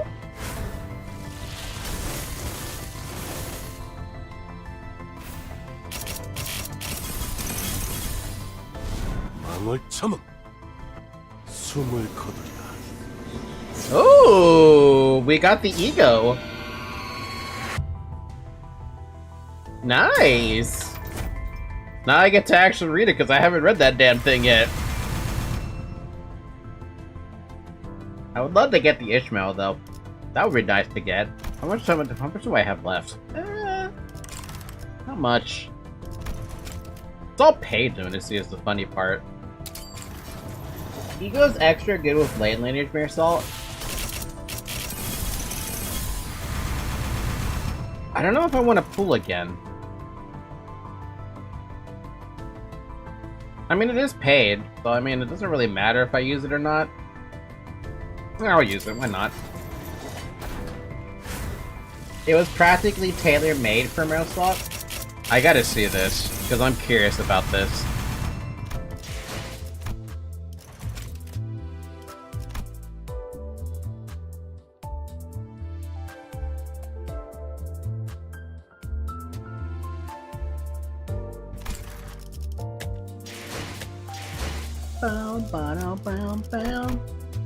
Oh, I don't even have a he. Nice. Alright, what does this thing do? When used for the first time in an encounter, consume 15 less SP. If Blade Lineage Mentor Meursault used this skill, also consume 1 fewer Wrath, Pride, and Envy. Doesn't that basically mean it's just free, almost? Clash Power +1 and deals 6% damage for every poise on self. Max 4, max 12% respectively. If this unit gained Drink to the Fallen during this encounter, deals 60% more damage against the main target. How do you get that, though? I don't know, but you get Clash Power for it. Blade Lineage Meursault deals 120% damage against the main target. Christ! Oh, what's the coins? 2 coins, 4, 8, 20. Not bad. Per threat spin 1. We can shard the Blade Lineage team. I guess I should do that, but I definitely do not have remotely enough XP tickets for that. Unless you want to watch me go through a 10 round. Before attack, gain attack weight based on highest resonance divided by 2. At 3 plus highest resonance, allows the earliest deployment order gain 4 poise count. All the 4 other Blade Lineage identities with the lowest SP heal 10 SP. Wow. Technically, it only costs 3 pride, right? You can save on either Faust or Yi Song. Also inflict bleed, and the corroded one is a bunch of negative coins. I'm not gonna read that one. What about the passive? Well, we'll read that as soon as we open it. On a hit with the base skill, inflict 2 bleed on target once per skill. This identity counts as an identity that applies bleed and poise. This identity's base skill what do you mean identity? Effect on use. When an ally is defeated, gain 1 drink to the fallen next turn. If the defeated ally is Blade Lineage, gain 2 drinks instead. If this unit has drink to the fallen, enter resentment state. Min-max speed +2. On hit, heal HP by 10% of damage dealt using the skill can heal up to 50%. Jesus, man. Blade Lineage Mentor Meursault gains Resentful Scabbard as well when the above effect activates. When an ally, including this unit, takes HP damage, gain Growing Resentment equal to damage taken. In Memoriam passive now ignores conditionals and activates at max potential. What do you mean max potential? Resentment is basically a shin buff? God. When activated Pride Resonance applies Swordplay of the Homeland, the true essence, on all Blade Lineage allies other than this unit. When using Yield My Flesh until skill end, this unit's HP does not drop below 10 once per turn. Lose poise on self divided by 2 clash power, rounded down. On using to claim their bones, gain 4 poise. Sword of the Homeland, the true essence effects. Base attack skills gain final power plus number of Blade Lineage allies on the field divided by 3, max 2, rounded down. If this unit is a Blade Lineage Saosu, base skills gain final power +1 and deal 120% of points final percent damage. Christ. And haste. If this unit does not have Drink to the following effects expire. Resentment, Growing Resentment, and Resentful Scabbard. When this unit has Drink to the Fallen, when this unit takes damage that brings its HP to 0, heal drink times 25%. Okay. Then it expires. Once per encounter. When staggered, recover from stagger, excluding 4 stagger. That's pretty cool. What do you get on the next on thread spin 3? You get more damage. That's basically what it is. You get more damage. Okay.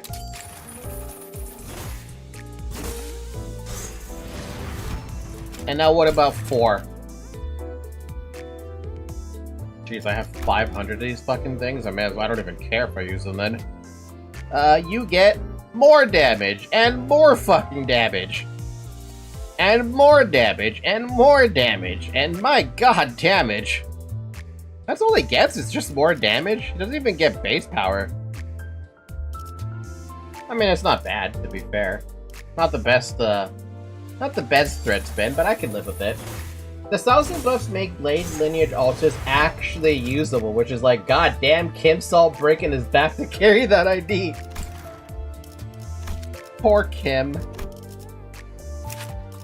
Alright, uptight. What do you get? You get your skill and homeland, blah blah blah. Y'all should teach me how to use this unit. I imagine it's pretty simple though. Use my flesh. Why is it a negative point though? Gain 3 aggro to this skill slot next turn. Until this skill ends, this unit cannot be staggered from taking damage. Flash win, poise +5. Flash lose. Line up blue, that's it. I need more blue. So much more blue. 얼마나 자객을 보내던 결국 내게는 반상 앞에 한 수일 뿐이다. 아직 나의 한 수는 끝나지 않았는데. Oh yeah, we get an uptie story. 응수할 텐가? Yield my flesh is meant to lose? Oh. Do I need to read this?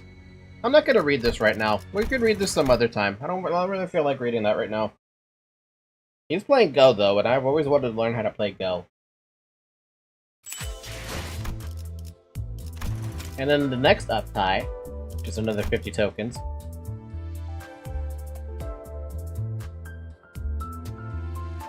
Yeah, I guess it's fine. So then that means to claim their bones. Oh wow, it gets a coin power.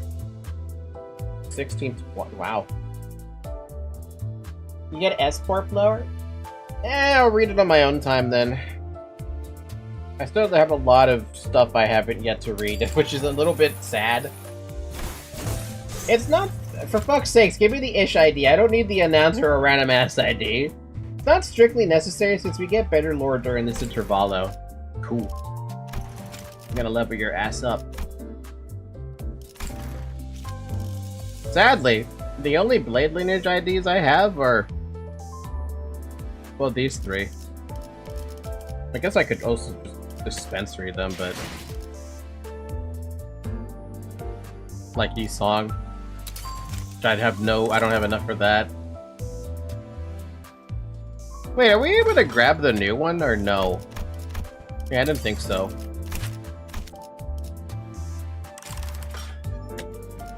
We just need 3 of them for partial buffs.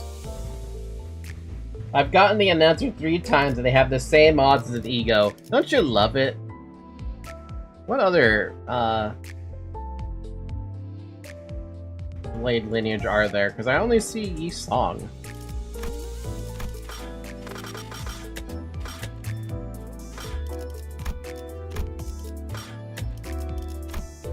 Oh, they're here, okay.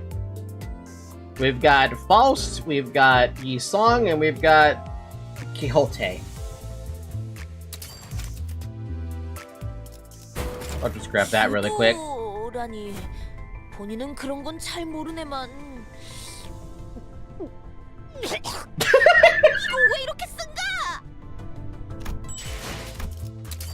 And Faust. How many boxes do I sit on right now? We could probably get both of them if I give it a little bit of a try. How many do I need? Like 75?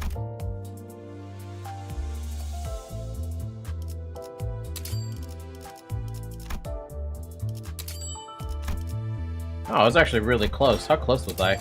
Oh, perfect. Look at that one too. 출정 전야는 반드시 고요한 That 법이죠. 2-star is actually pretty good, 달도 great, 가득 pretty 차나. good, great poise battery. Post.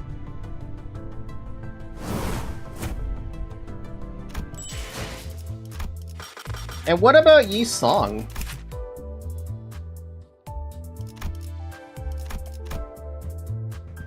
$50 more shards for uptie 4? Yeah, but that requires uptying to 4, because I don't think I have enough, I know I don't have enough for that telepole.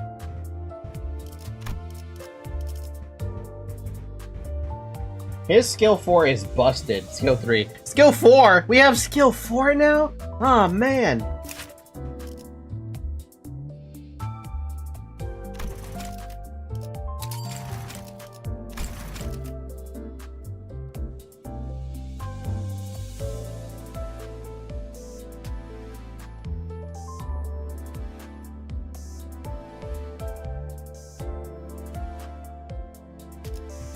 There are only 5 stages that require enkephalon, so we convert 2 into modules while we prep our team.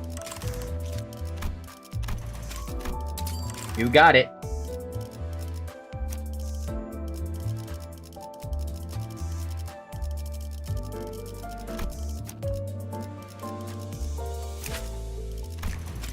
오늘은 건물을 펼치기 좋은 밤입니다.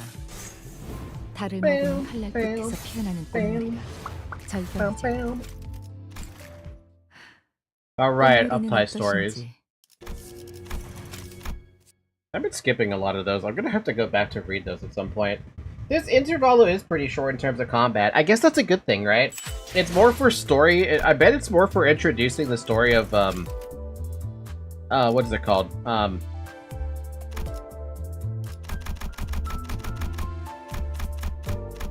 Well, Meursault, basically, yeah.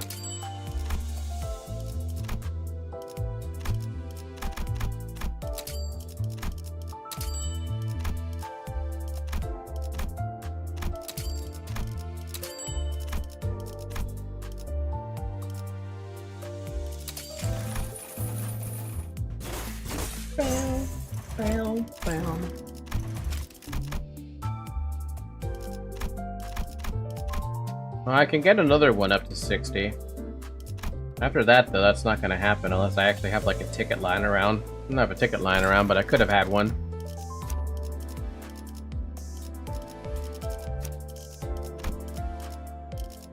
So that's as best as it's gonna get, except for him. He also got Quixote. Wait, that's not one. Where'd it go? Where'd the drinking go? There you are. Facky, I'm swiping and I still haven't gotten the ID. I'm 30 pulls away from pity. Why does this only happen to me when I'm trying to get ish-related things? I don't know. I mean, I could spend money. But I still need to buy that damn laptop. Well, if I'm stuck with this, I should at least level... It's not gonna make it. Okay. Only so much I could do with that. We'll go back into the fight stage then.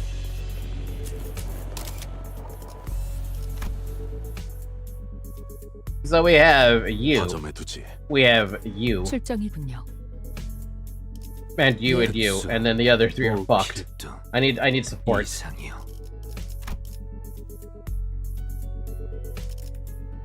Which one should I support then? We do 10x excavations. You have his ego equipped, right? Yes, his ego is equipped. I made sure to equip that.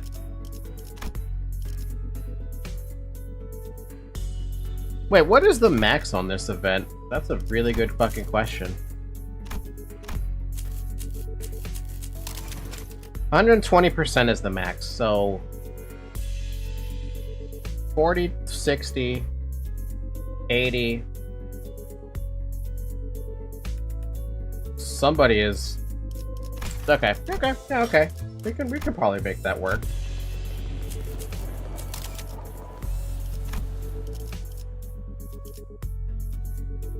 So we can drop, like, one of them.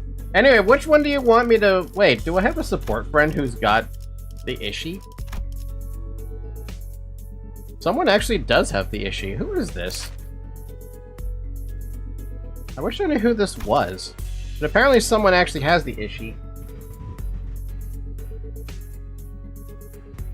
Should I grab the Ishmael or should I grab something else?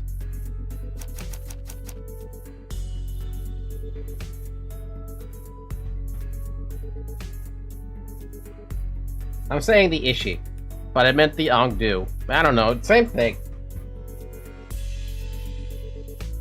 What does the Ongdu do? I think I already looked at it. No, I didn't. I have not looked at this. This unit has haste. Grab Ishi and use someone else for the other sinners. Sounds like a plan to me.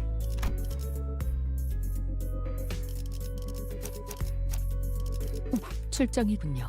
흑수, 오필등, 이상이요.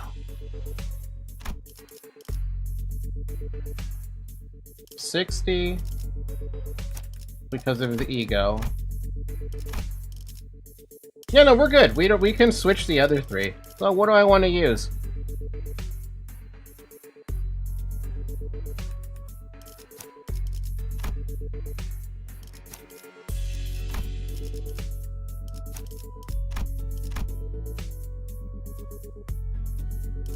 That's a terrible idea, and you know it is. Why am I even thinking about that? Just punch dead. Although we probably won't see much as won't see as much team synergy. I guess it's gonna have to be something I work towards, huh?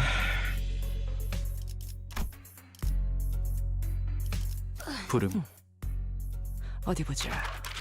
Enemies will be weak to pride and wrath and slash. Oh, that's funny. Because there's a lot of pride in the blade lineage. Jesus Christ, my god. I'm gonna have so much fun when I actually get my hands on all the blade lineage. Remember how I was talking about that a long time ago? How I wanted to get every single identity, but it was so impossible for me because I didn't have the resources. I technically might have a better grasp of my resources, but I wonder how long it would take me to grab every single identity I want to get.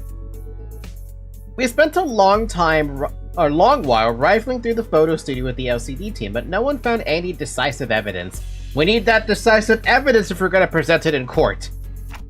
There sure are a lot of photos around, but almost all of them are just pictures of buildings. Nothing much to tell from that. Aside from the canister containing the film roll Sinclair picked up, there are no remaining items here that can count as a proper clue, Executive Manager. I've confirmed that the rest are all empty plastic containers. Then it's probably best to check the contents of the film roll directly. Falky, abbreviate blade lineage and you'll see the reason why they have so much pride. Hey, I can agree with it, but I still prefer calling them blade lineage. BL. Yes, Executive Manager. I will find a way to develop the film.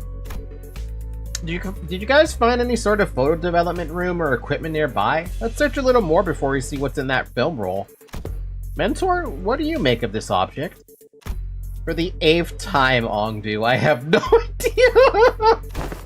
If I had wits bright enough to understand all that lies before me with a single glance like that team leader, I would have passed the royal examinations long ago and secured myself a lucrative position as a court official. What? But Mentor, hadn't you already passed the royal... Once swung, a sword does not retrace its arc, Ongdu. So it is with life. There is no undoing what has already been cut. Thus, it is unnecessary to dwell on what can no longer be undone. There is no after for what has been slashed away. Well, Ryoshi would definitely agree. Not for you, Mentor. Ought you not dwell on what can no longer be undone. I misspoke. I did not mean it that way, Ongdu. I merely meant to say that I do not wish to recall my past. I am aware. You have told me as much since long ago, whenever you were placed in a position to retrace the past. Mostly at the eateries where you filled your belly on unpaid tabs. Wow. And each time you brought down the stone wall before a house by your own erring hand. Those are exactly the kind of things you should never forget. Oh, ow, my belly. I feel a stabbing pain in my belly. This spot. Oh, the very wound you once gave me afflicts me yet. The one for when you thought you were only poking me with a scabbard, yet by some cruel turn it was your sword that ran me through. Mentor, you said it was completely healed and I need not concern myself with it. Those very same words have been repeated at least 80 times. Wow, these two are go back and forth. As a reminder, during the YMFTCTB intervallo, he indiscriminately attacked both Kurokumo and Blade lineage while he distorted. Has Ongdu let him live that down yet? But it still aches every now and then. Chiefly when I hear your sharp, cunning words that I really don't want to hear.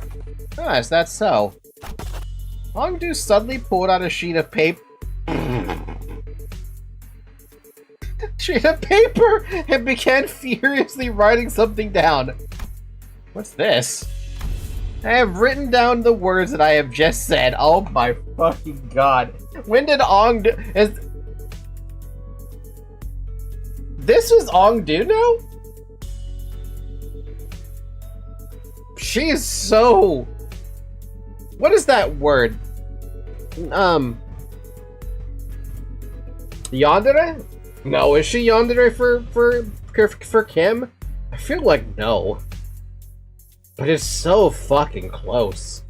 There's another one. There's another dead word that I can't think of. But yandere may as well be the one, right? Yes, she is. My god, I did not expect Yandere Ongdu was not on my bingo card. Bamboo-headed Kim being the most relatable guy in the city so far was also not on my bingo card. Jeez. If hearing my sharp, cunning words afflicts you so, perhaps reading them instead would cause no suffering.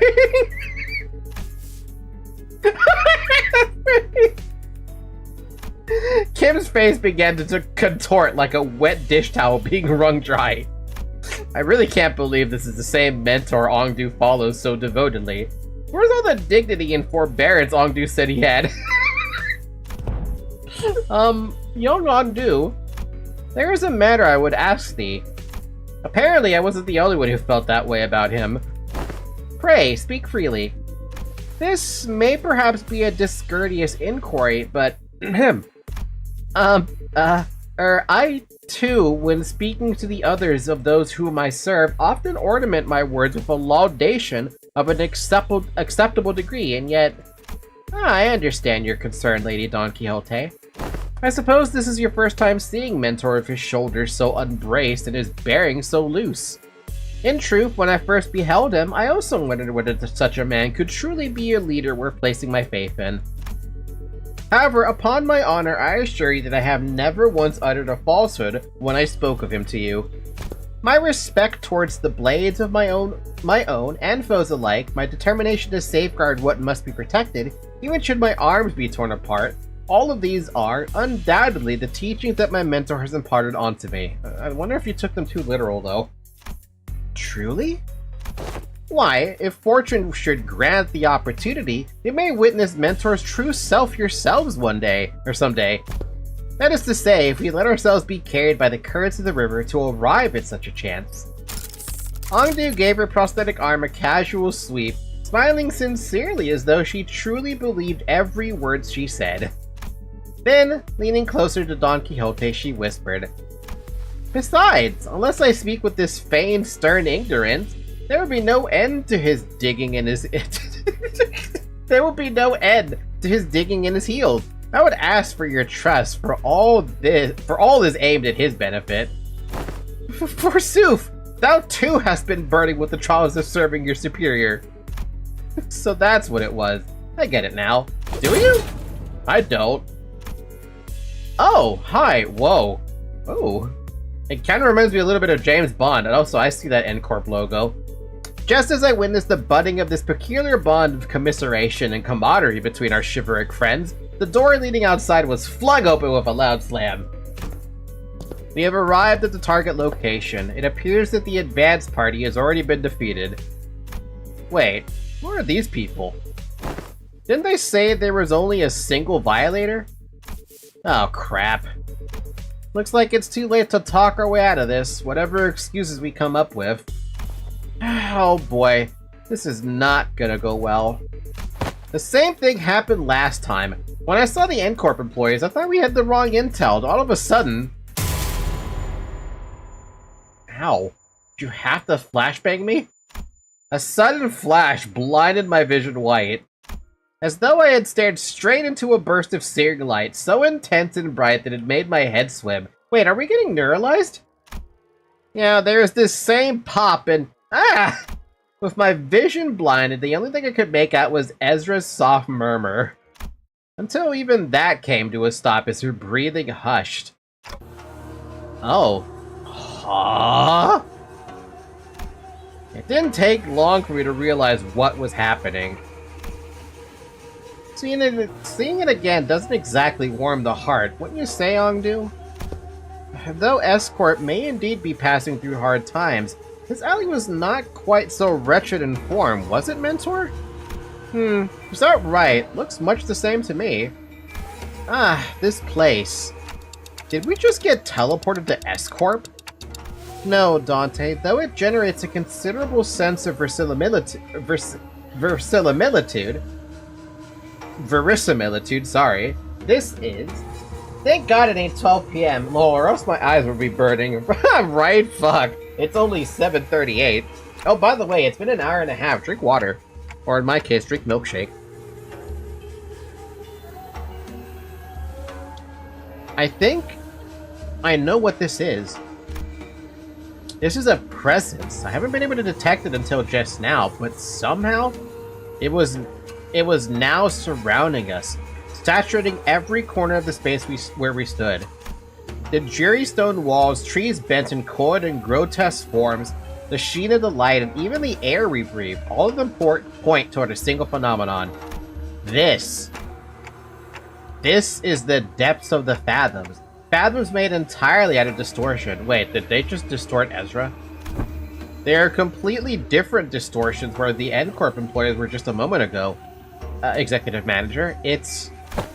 Oh, she's here. For a second, I thought they threw her in here. This is exactly it! This is what I was trying to explain! What? Whoa, whoa.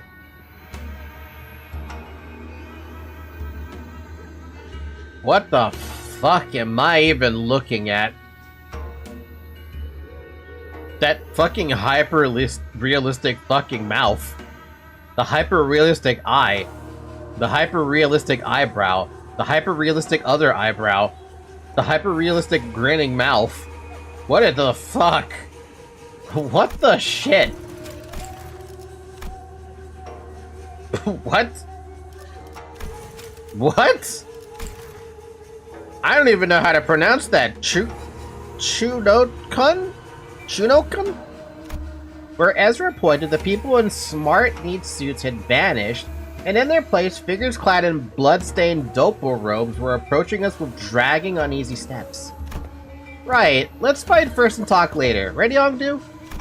My blade is poised to strike, Lady Ezra. And wait, where's the bamboo-headed dude?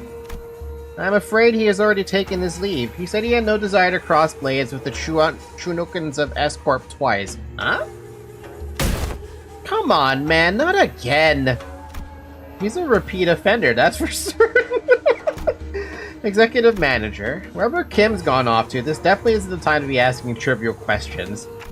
Right, let's do what Ezra says and get ready for battle. On your orders, executive manager. Men, prepare for battle! How did you lie? I thought we were out of Chinese Corp, Age Corp. What is this? What, first off, I get to look you up. Incapacitate? Wait, you're the same as... Fine. Base power plus... Ooh.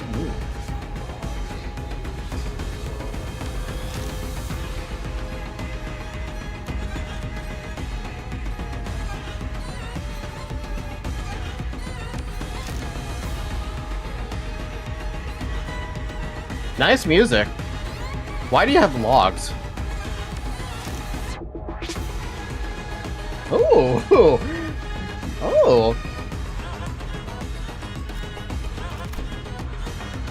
On Clash, lose. Gain 1 hit splitting memory. Gain 1 bind. Gain Clash power up. Divided by 4. Max 3.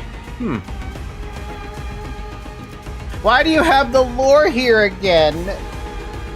Deal 5% damage for every 1 bind on target. To cover the eyes is not to be blind. These fabrics, created using Q-Corp Singularity, Q-Corp, are fashioned into many forms, such as blindfolds and headbands, and are commonly used throughout the East. It is not unusual to see fixers and employees of corporate entities in the East covering their heads and faces with these products. That's a fucking product? From Q-Corp?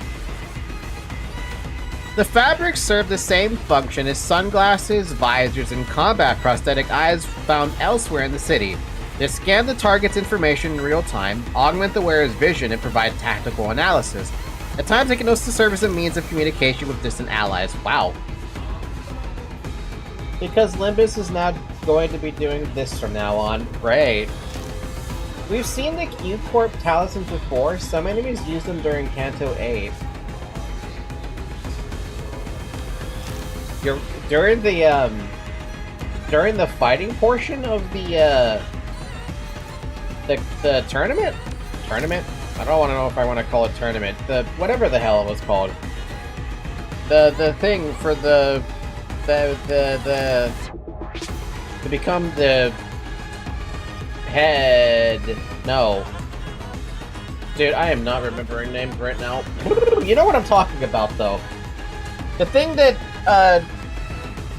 Chishun got. Yep, the lady and Shi Yihua. They had them?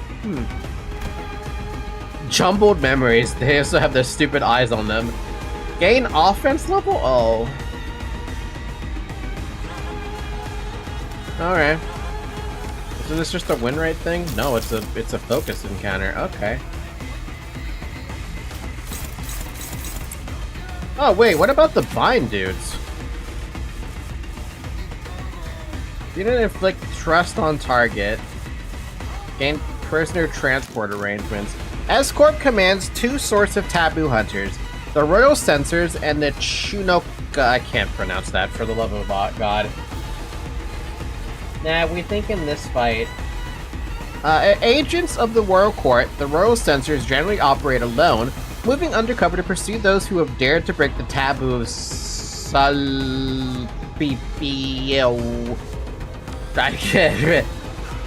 Chunokins.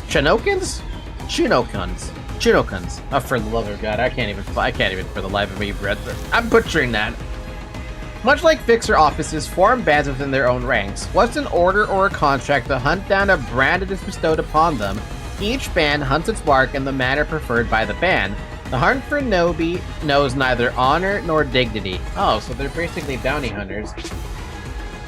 So, is S-Corp. What does that mean? Scouring Hunter Band. We saw that one. Okay, so they have the same thing. Alright, cool.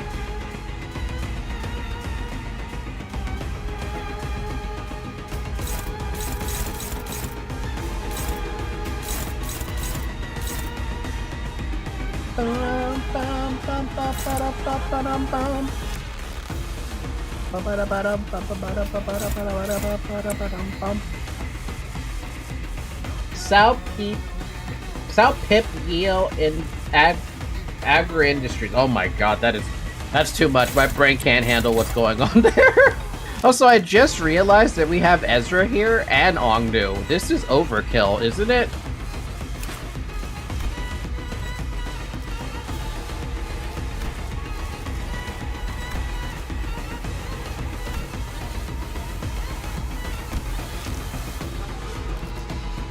Also, Ongdu!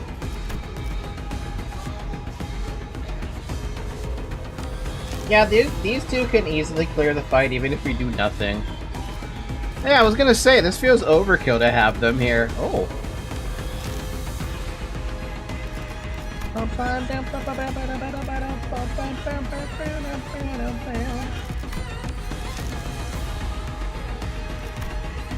Limbus Company specialized custom prosthetic prototype Mach 5 Dokaibi arms.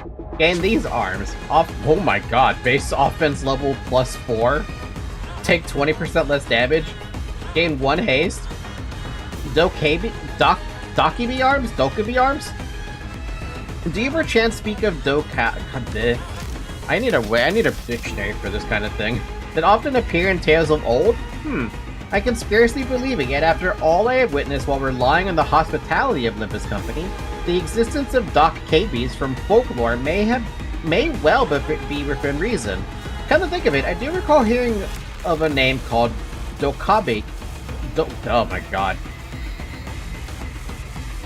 On the outside, it looks no different from prostheses you might find in other nests or backstreets, but apparently this particular prosthetic limb has been created using technology unique to Limbus Company.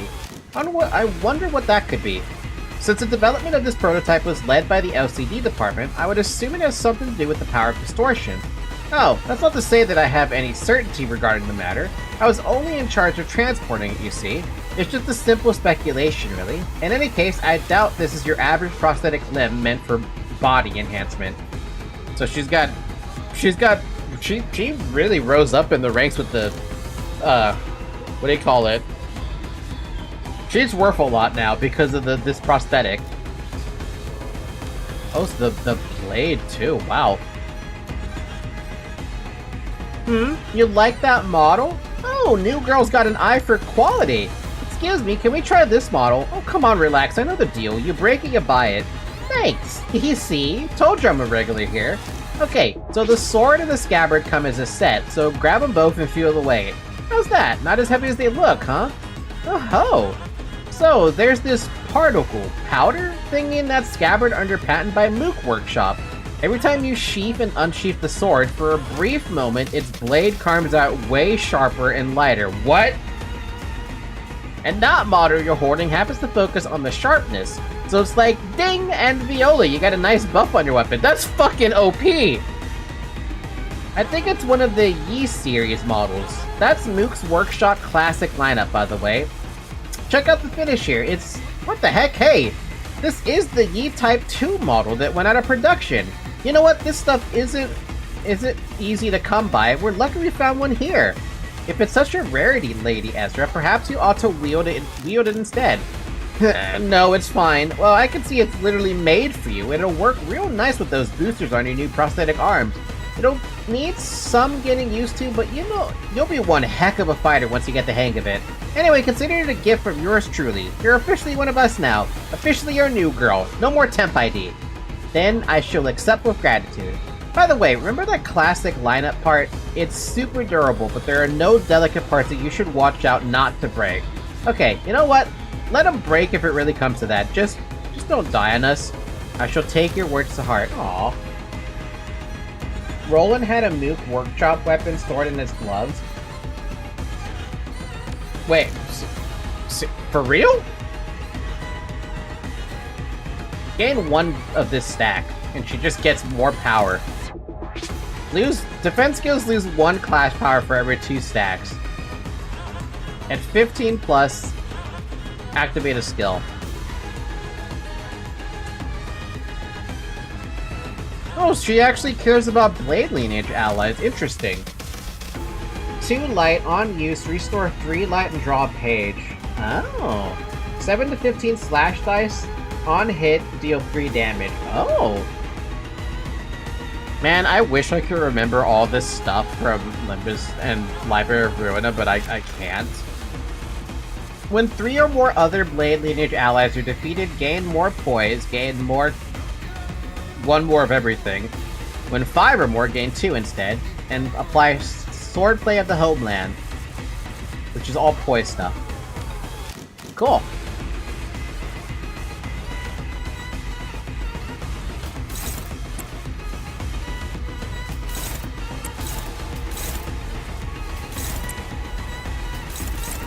Bum, ba-dum, bum, bum, bum, bum.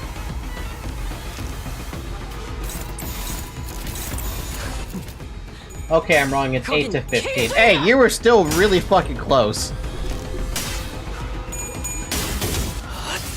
Way closer than I was, because I don't even remember the skill.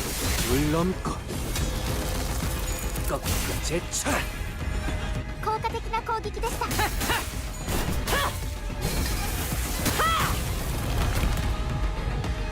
그쯤 해줬으니 포장지 한번 벗겨야겠군.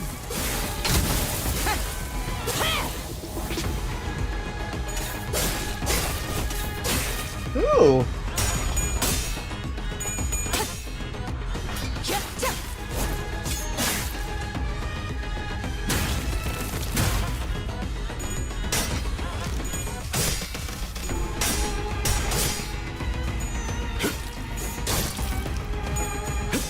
I really wanted to see Bamboo-Headed Kim actually fight over here, but no, he's completely gone.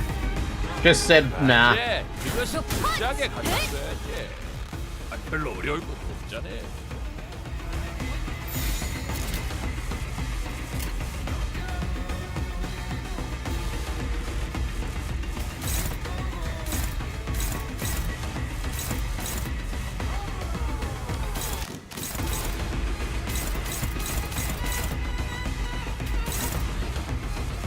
Dude, I'm never gonna get anyone to beat me. That's like, yeah, sure, that could roll 12, but I'm never gonna have that happen at this rate. 물의 배들.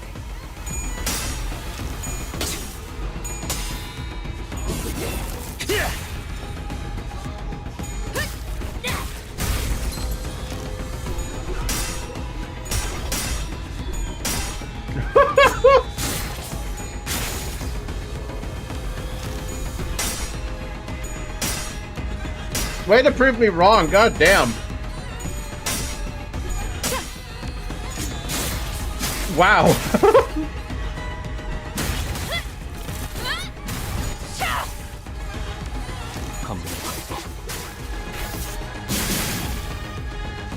Our goons are fucking useless. Damn, your roll look is ass.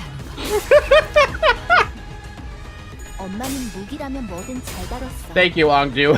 그중 제일 뛰어난 게 검이야. Dante, go throw hands yourself. Dude, it was bad. That was terrible. Like, beyond awful. Come on, Kim, I believe in you. You can lose that clash.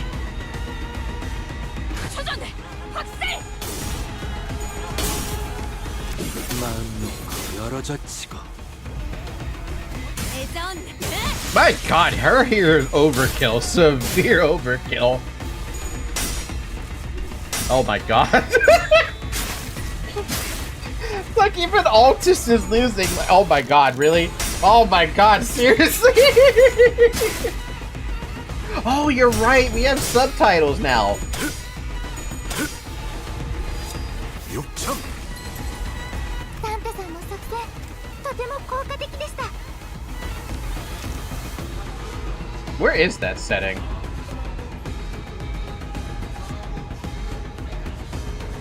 There you are. In-combat dialogue subtitles. Give me that. I forgot that they added that as a thing.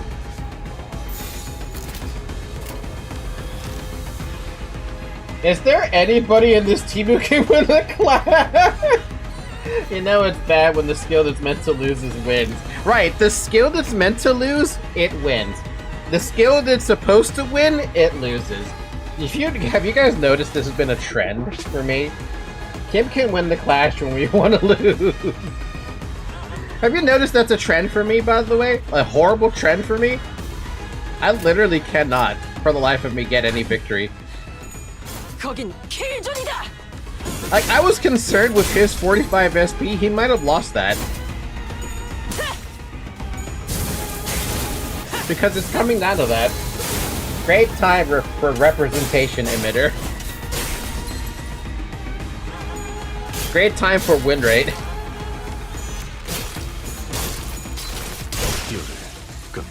아, 놀랐네. 검수망 모드. 괜찮아. 이만 찰줄 알았으면 빨리 좀 하지 그랬냐? Good job, Yi-song. Good job, Kim.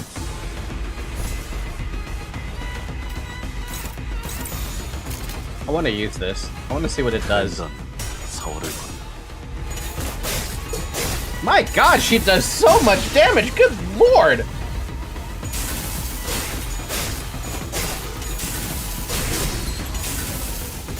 Wow! Wow!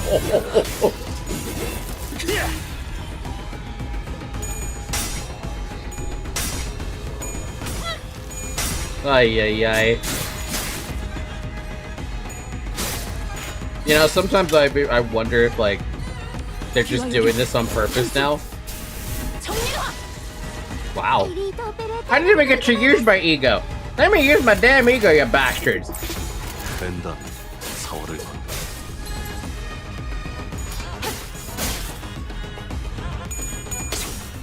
I'm not even gonna get to use it.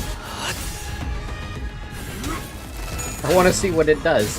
물론고 제차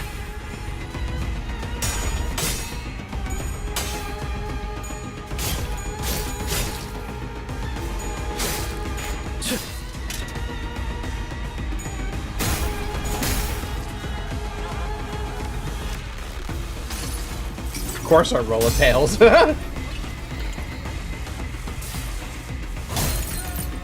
망을 쳐먹.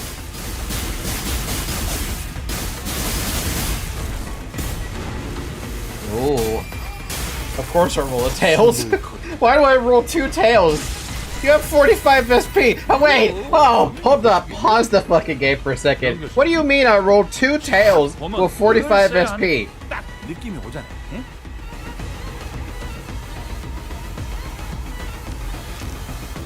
The fuck do you mean? What do you mean I rolled 2 tails? Using ego consumes sanity? Okay, but even so, he's still sitting at 45. He got some SP back from killing the enemy. Bruh. How much does that one use? It uses 20. So he's down to 75, and I still rolled double tails. Yay, cool.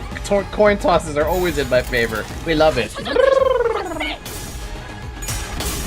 Ah yes, my age-old complaints during the entirety of Kanto 9, where I could not, for the life of me, roll anything high enough to save my goddamn life.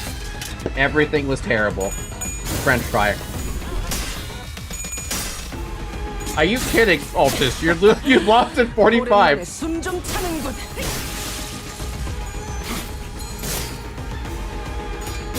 눈을 앞돌고 수밖에. We're not even in Kanto 9 anymore. I shouldn't even be struggling this bad.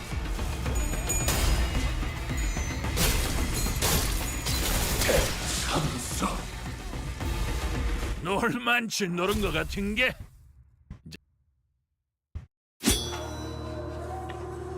Never mind, the ego has, when used for the first time in an encounter, consumed 15 less SP. He lost 290% chances.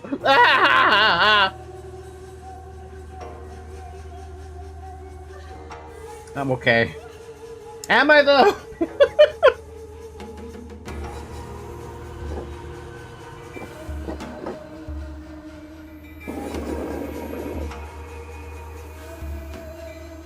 I'm not okay.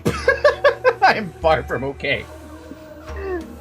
Only me, right? I feel like it's only me who has this terrible, terrible fucking luck when it comes to coin tosses. I'm surprised that in every single one of my Pathfinder sessions, I don't just roll nat 1s every session. How? I mean, it happened to me. Yeah, but have you seen something consistently happen to me where it's always been a net negative? I've had so many net negatives, and I somehow managed to actually, like... There was one where I had, like, I'm pretty sure I shouldn't have won that, but I still won it. I think, I want to say it was, when no. It was, well, there's a few situations. One where Virgilius saved us, and then the other situation against Sora, who was kicking my fucking shit in.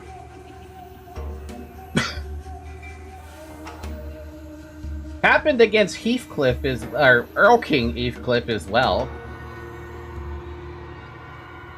Ugh. That should be all of them. Surveying the area with measured alert, Ongdu cast the blood from her sword with a few sharp flicks before sliding it back into its sheath. Huh, you're not changing back. Doesn't look like beating up the distorted one reverts them immediately this time around. Perhaps a fortunate turn of events, in a way. Let us search for clues while time allows us. Right. You take that side, Ongdu. I'll search here. Ezra and Ongdu moved about as though they were used to this kind of situation.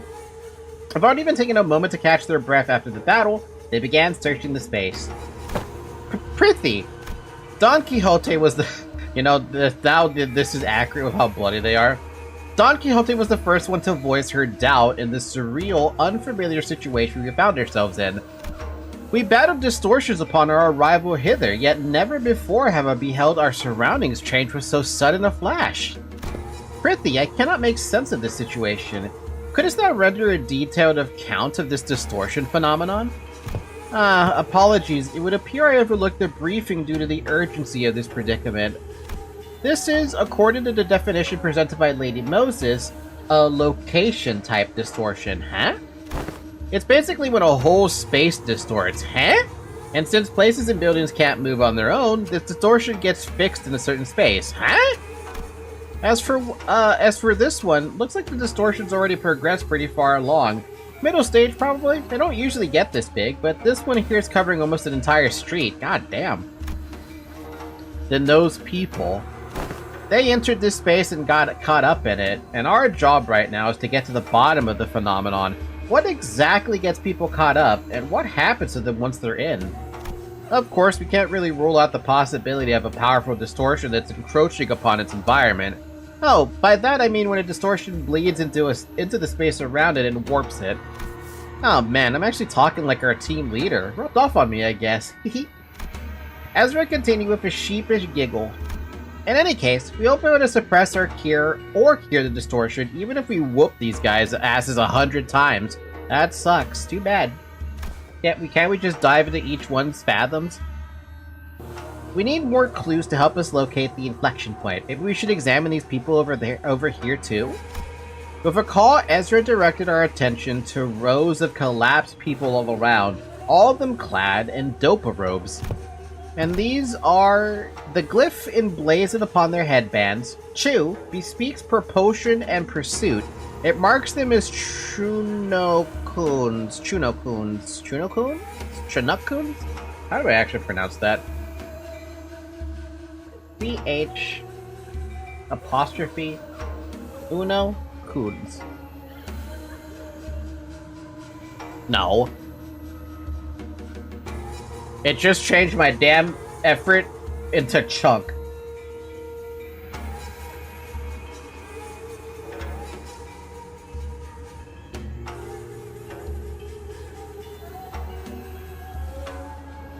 Yeah, no, that's not a word that exists out there. Okay.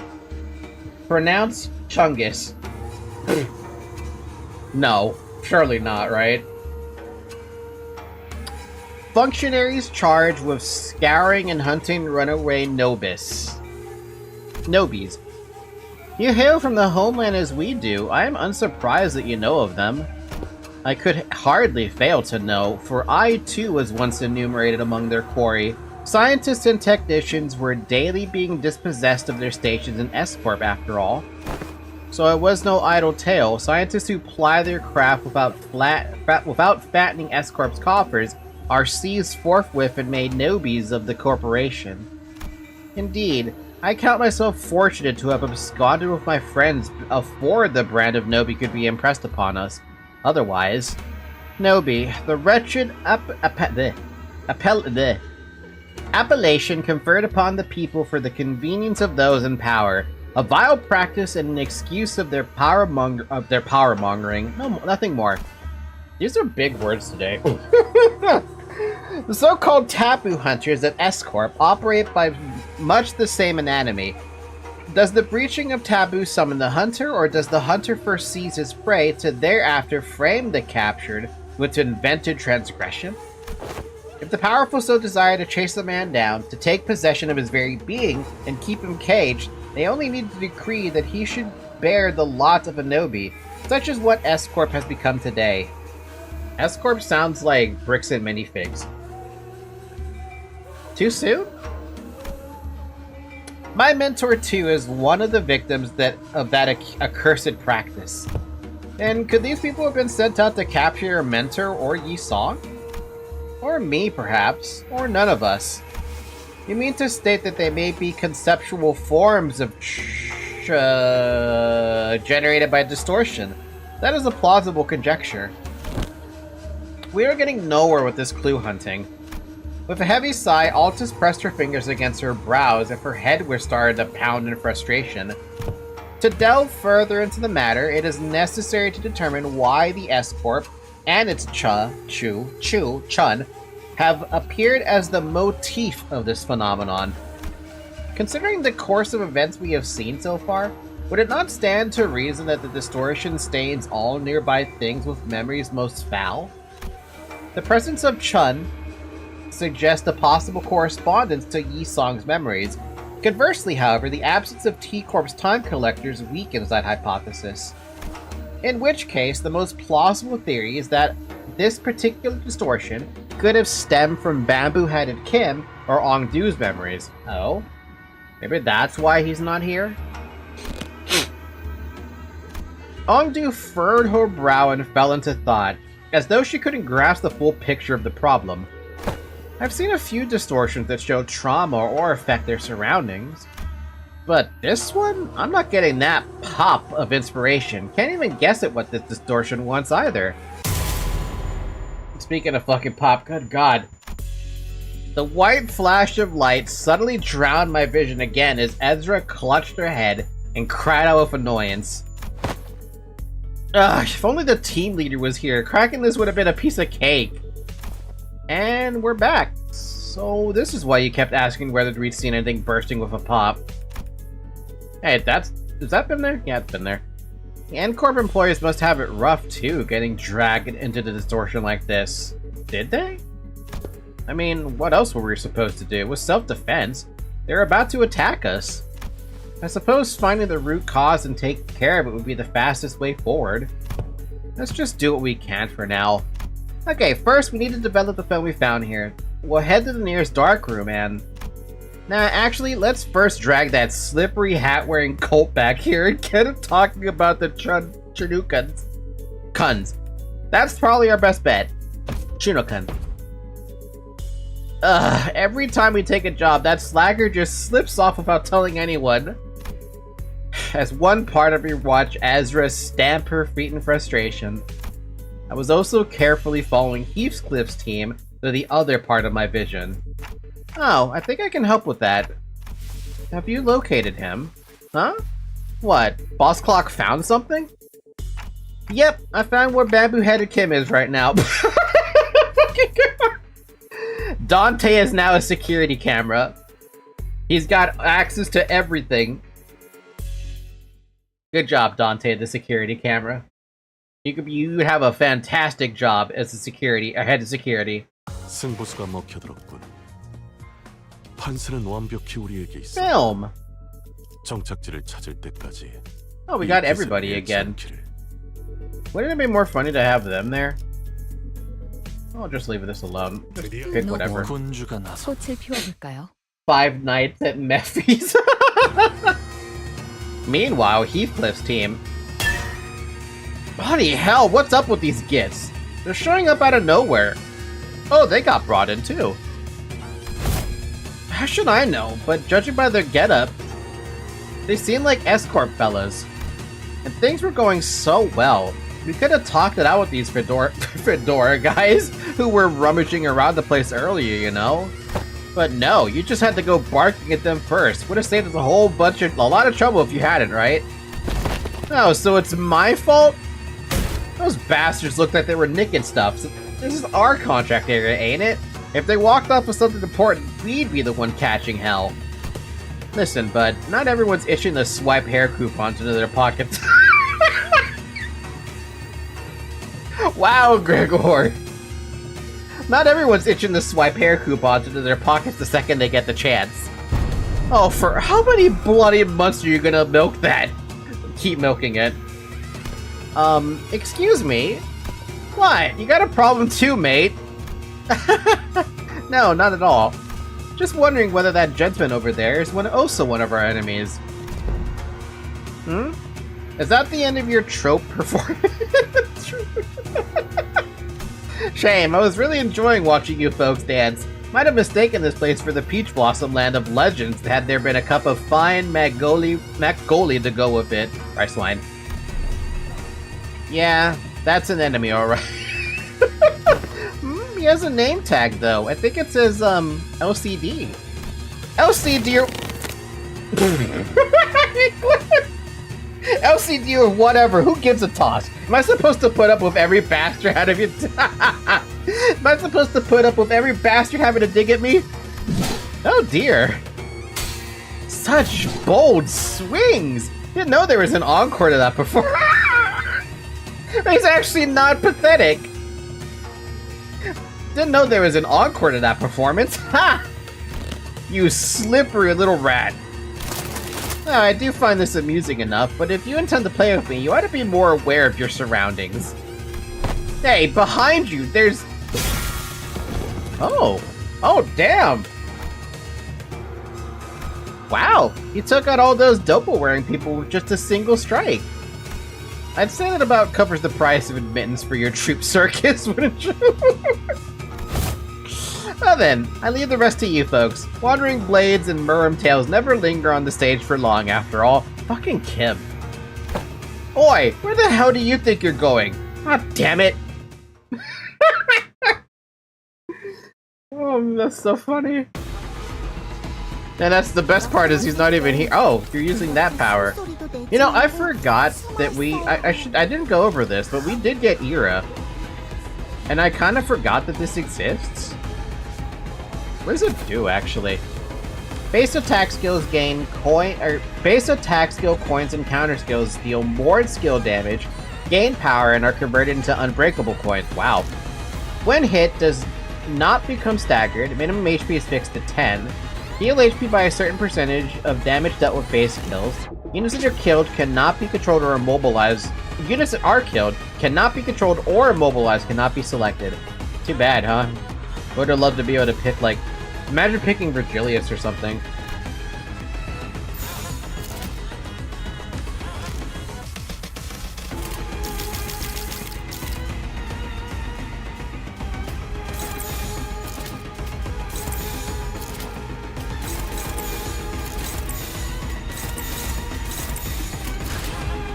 No assist units. Yeah, now I have to try.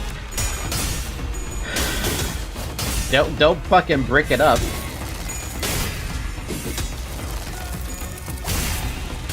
Bum,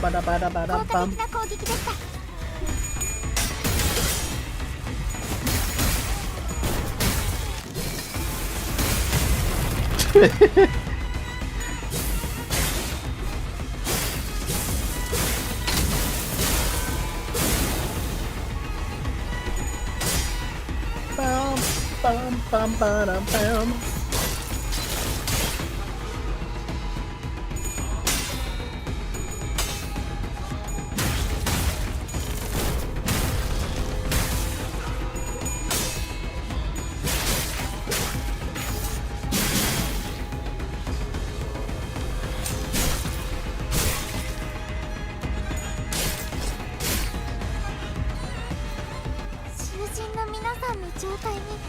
Bum, bum, bum, bum, bum, bum, bum, bum.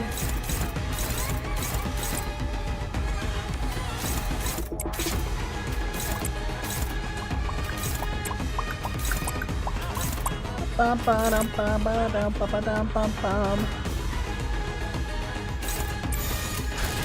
Bum, bum, bum. Wait, do we have logs of them yet? No, probably not, right?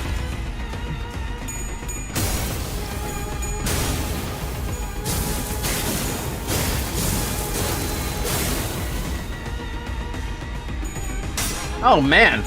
Oh man!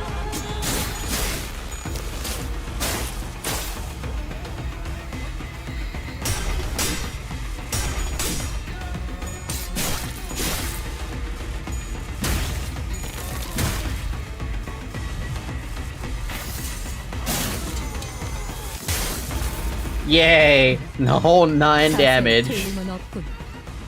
Good job, your form is impeccable. 엄마가 만반잘부는 싫다고 해서 내가 만들어준 인사말이야. 요리오 식구.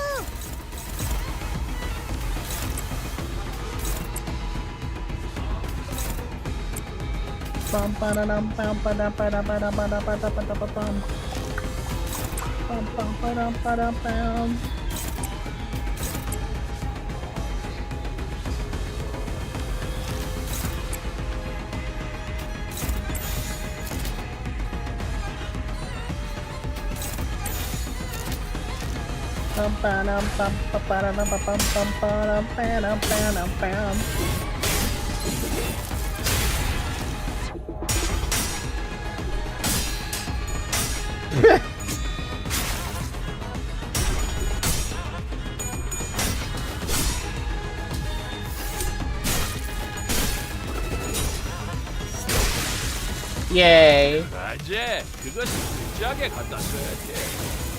별로 어려울 뿐이잖아.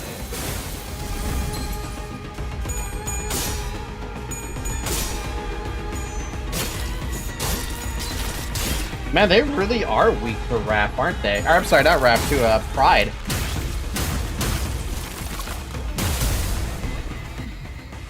엄마는 무기라면 뭐든 잘 다뤘어. 그중 What 제일 are they 뛰어난 weak? 게 Oh? 공이었고. Oh, what the fuck? What? 에따 팍하고 터진 것이 제법 보는 맛이 있단께. 나머지도 싸게 터뜨려야 쓰겠지.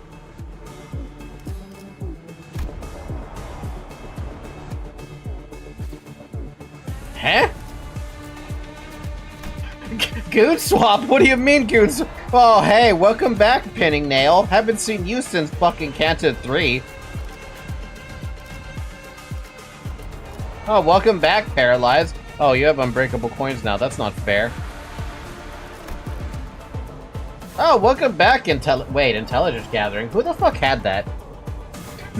there was somebody who had that as a skill in library. And I don't think it was Intelligence Gathering, but it was something similar. And y'all hated it. And I never got to use it because I was like, you probably all hate it. Yeah, gather intel. I think there was a unit who had, or there was someone who had that, and they had glasses on. I remember that being a thing. Memory transition. Base stack 3. Turn in, lose 1 stack, and this unit has 0 stacks. Certain units and effects transform. Huh? You mean Dante? 7 association fixture? I think it was 7 association, yeah. So I remember there being a skill from one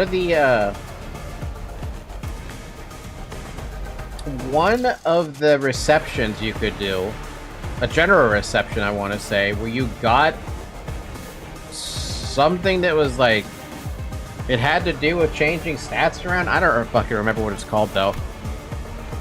Due to the expected difficulty of the recording of voice log, owing to the noise level in the surrounding area, and as the relative lull of the situational emergency permits, this observation log will be handwritten. The flash is followed by anomalous alterations to select entities or surroundings.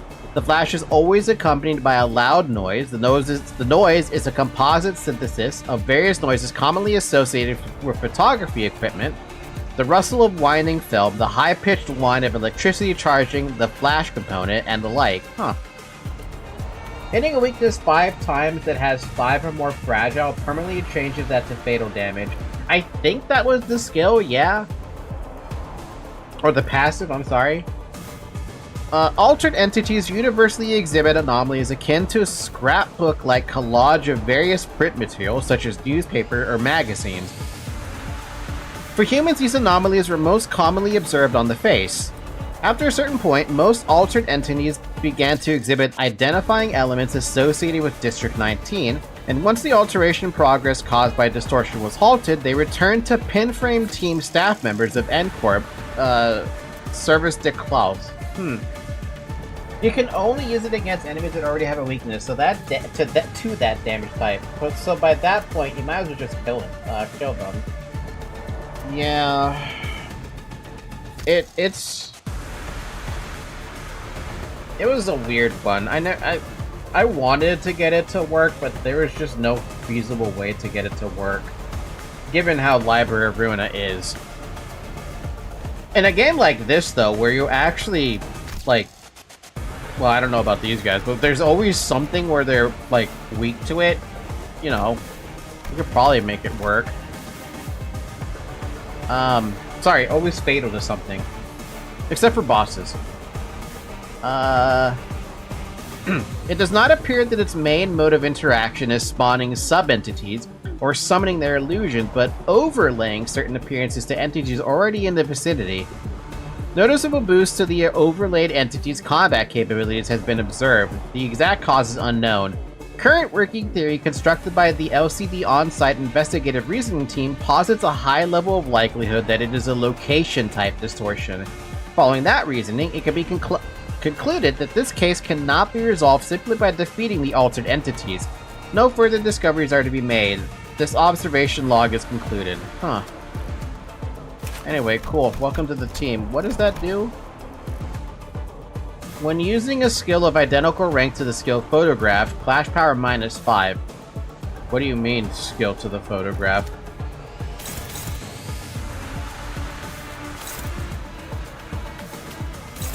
Also, the music, though, is so nice.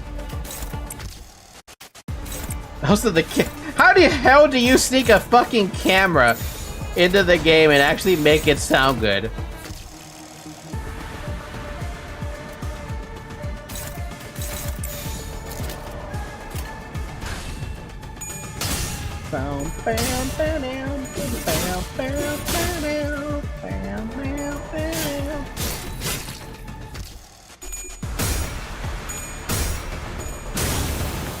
A goddamn camera inside of the music. That's actually pretty smart. It's been 2.5 hours, by the way. Drink water.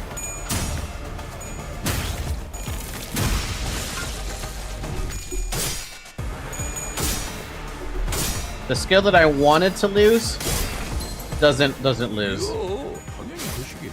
Why is it that every time I want that to lose, it rolls a head? Sorry, it rolls a tails. I'm never gonna get to use it. I'm better off just saving it against the goddamn boss. 여전히 그 끝이 보이지 않을 만큼 멀고 또 멀고.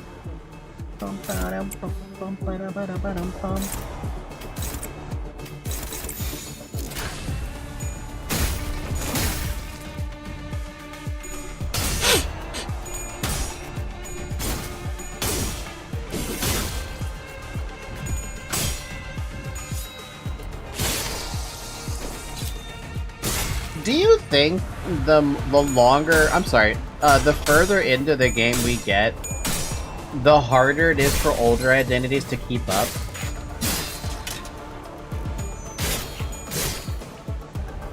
Because I feel like with base sinners, you can't do this. Some of these things just roll a little too damn high. 나머지도 싸게 터뜨려야 쓰겠지.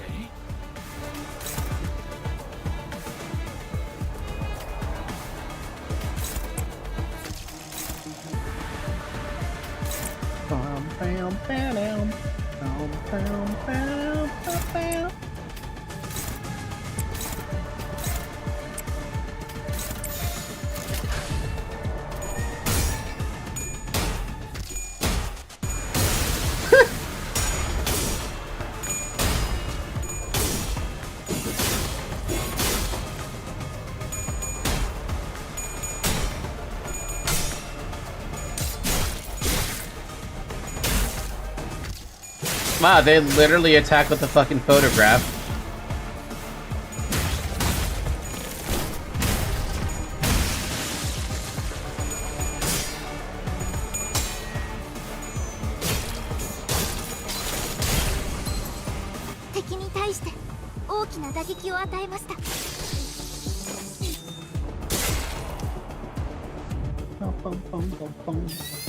Hey!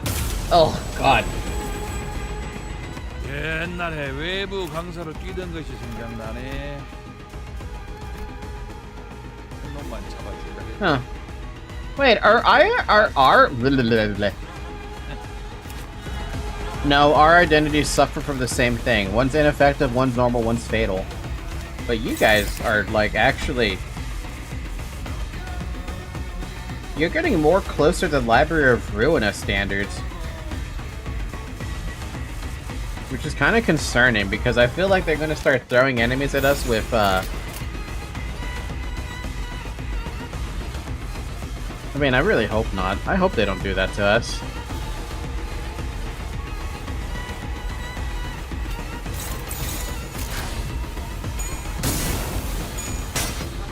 Then again, it is Project Moon.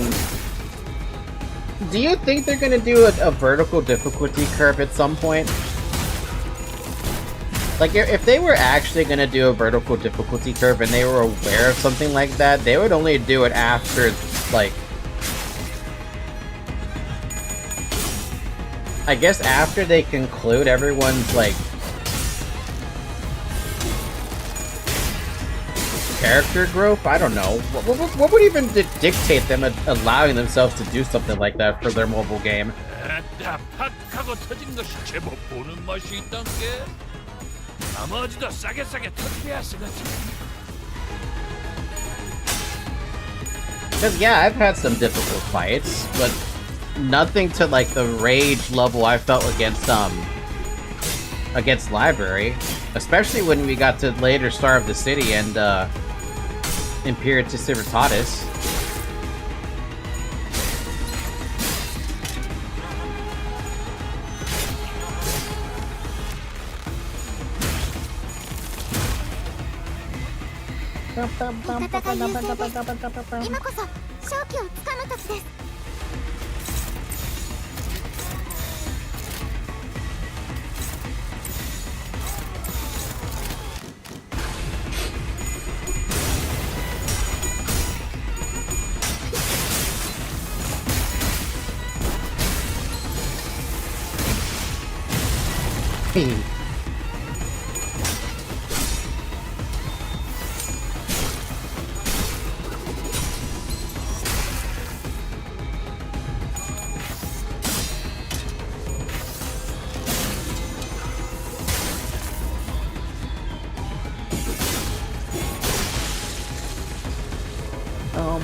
Okay, that is on me. I wasn't paying attention to that.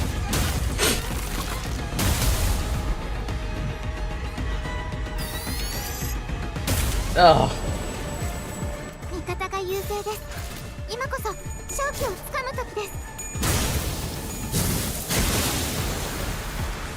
Welcome back, Sinclair. How you doing on your polling?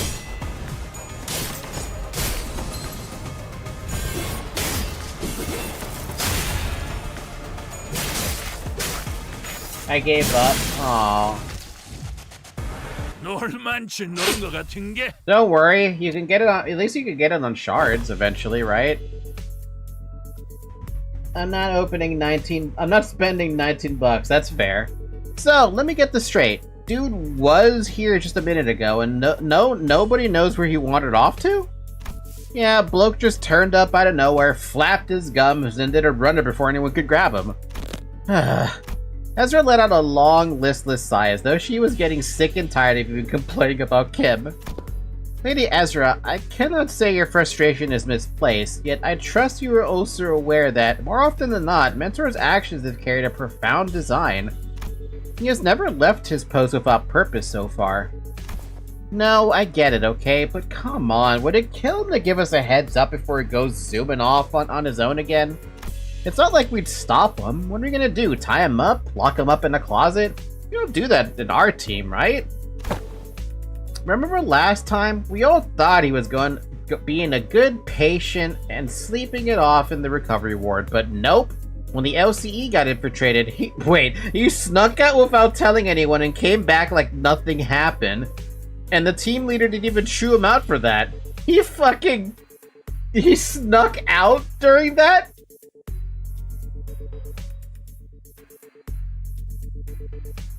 That's so fucking hilarious.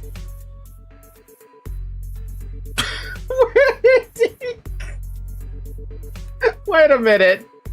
Wait. So that means they're the rampage of all of the nurse fathers and their apprentices. Nobody even realized Kim had run off. That's fucking impressive. That is unbelievably impressive. Lady Ezra, that's... Oopsie, wasn't supposed to mention that, was I? Then the reason he failed to participate in the operation was simply because the LCD was lax in supervising its personnel. Is that what you're suggesting? Whoops! Looks like there's work coming over here. Tummy Ezra. Lady Moses bade us hold our tongues for this very reason. She knew full well Mentor's intentions would be misunderstood in precisely such a manner. What part of this have I misunderstood? Did you not just disclose that the man deserted his post without authorization? That's the thing! He wasn't just wandering around. He was outside, all alone, taking down the ring auto mannequins who would lock down the elevator that leads into the LCE department. What?!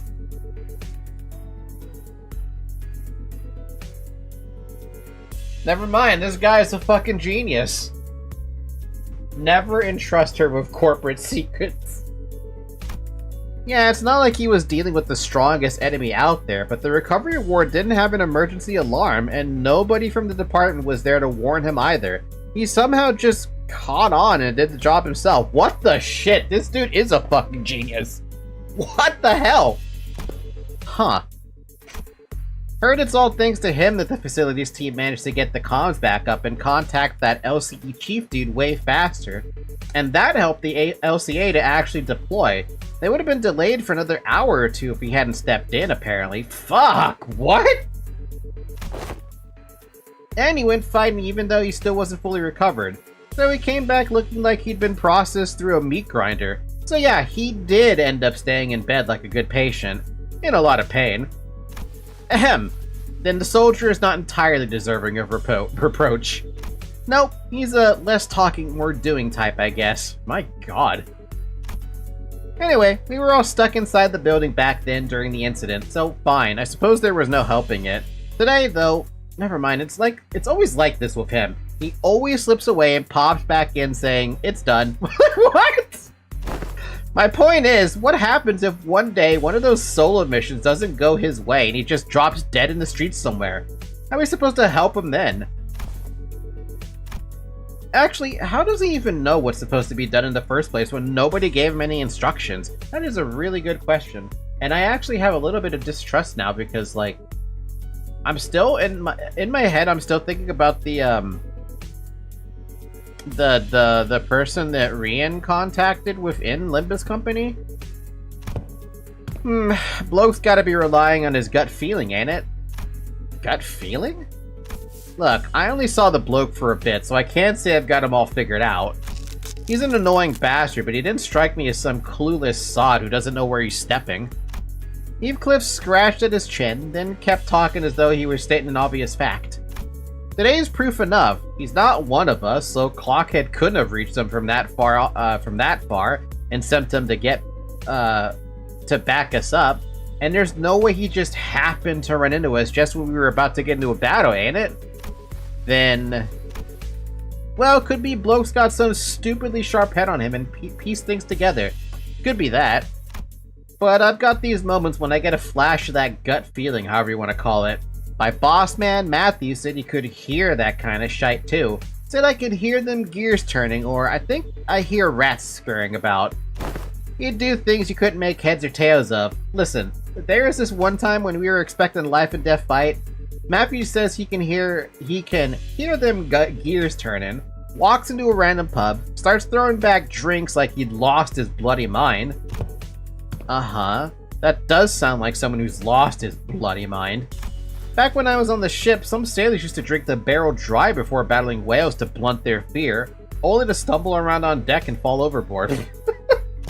Yeah, and the boss could knock it back like a whale. Still, the point is, getting plastered right before a turf war is not the most sane people would call a good idea. Had us all crossed, so we went stomping after him. And guess what? Turns out that pub was the secret hideout where the opposing syndicate was holed up. They were crowding around the gaffer, running their mouths about how they'll kill him and put an end to the dead rabbits. That's when we came storming in and had them surrounded instead. Oh my fucking god. Not a single one of them got away. We beat them bloody, every last bastard, and boss knew it'd play out that way. What the shit? That's some extreme trust too in his crew. Sorry, but this really sounds like Barstool bragging to me. You sure that that wasn't just a coincidence? I should think it was no mere chance. If you are saying as much, then surely this was but one among many such coincidences. Is that not so? Yeah, every time Matthew pulled one of these stunts, our lot ended up growing bigger. Wouldn't have kept working so neatly if it was just a coincidence. Man. Can't predict my plan if I don't have one. RTS strategies in a nutshell. What plan? I just did what I thought was right. It is likely that what is often referred to as indeed an instinctive sense or experience-based precognition, more accurately, an unconscious process by which information accumulated in the subconsciousness is sorted and converted into sensible conclusions. There have been some extremely rare cases in which Heathcliff has demonstrated the ability to arrive at coherent conclusions that surprise even false. On further analysis, it appears that he was employing a mechanism similar to a sixth sense, as some people call it. Is that a compliment, or are you taking the piss out of me? Take the compliment, Heathcliff. Though my mentor does not seem fit to explain each step he takes, when all has passed, I often find that no footfall of his was taken in vain. I would ask of you, grant him but a little time and wait. Keep waiting, and the shape of his intent may yet become clear. Though I confess, I have also been concerned about him of late. His recent silence is far heavier than what I have noticed in the past. To wait. Don Quixote began, hesitated, then stopped herself from saying more. She only gave a quiet nod. Yeah, okay. Suppose our team leader has her own reasons for letting him be. That said, doesn't mean I'm happy about it. Let us return to the task at hand and do what we can for now. Fine, fine. As the others quieted down, I finally had room to notice the place we found ourselves in. There wasn't a single ray of light, just a deep red hue pressing in from every side. I can't believe we've been chatting away in the dark this whole time, fellas, and the red lights aren't helping at all, especially with my aging eyes. Oh, are you looking for the light switch? It's right here. Do not! And right then. Don't turn on the light. I heard Meursault's clipped warning, his voice coming from a corner I didn't expect to find. Meursault, where are you? Ah, there he is, that corner. Is he washing something? I am developing the film roll, manager. Exposure to light might ruin the entire roll. Please exercise caution. Does Sinclair just not know how cameras work? So he'd been doing his own thing. That explains why he was so quiet all along. Huh, didn't think you'd know how to print photographs, pal. What's that for, anyway? You expressed the wish to have the film developed, manager. I am carrying out that instruction. Ah, thank you. I see. The photo studio first, and now a darkroom. This may be more than a conjecture, but it would not be unreasonable to suppose that the axis of this distortion rests upon a photographer. The film's serial numbers either match those found in the photo studio or deviate by only a single digit.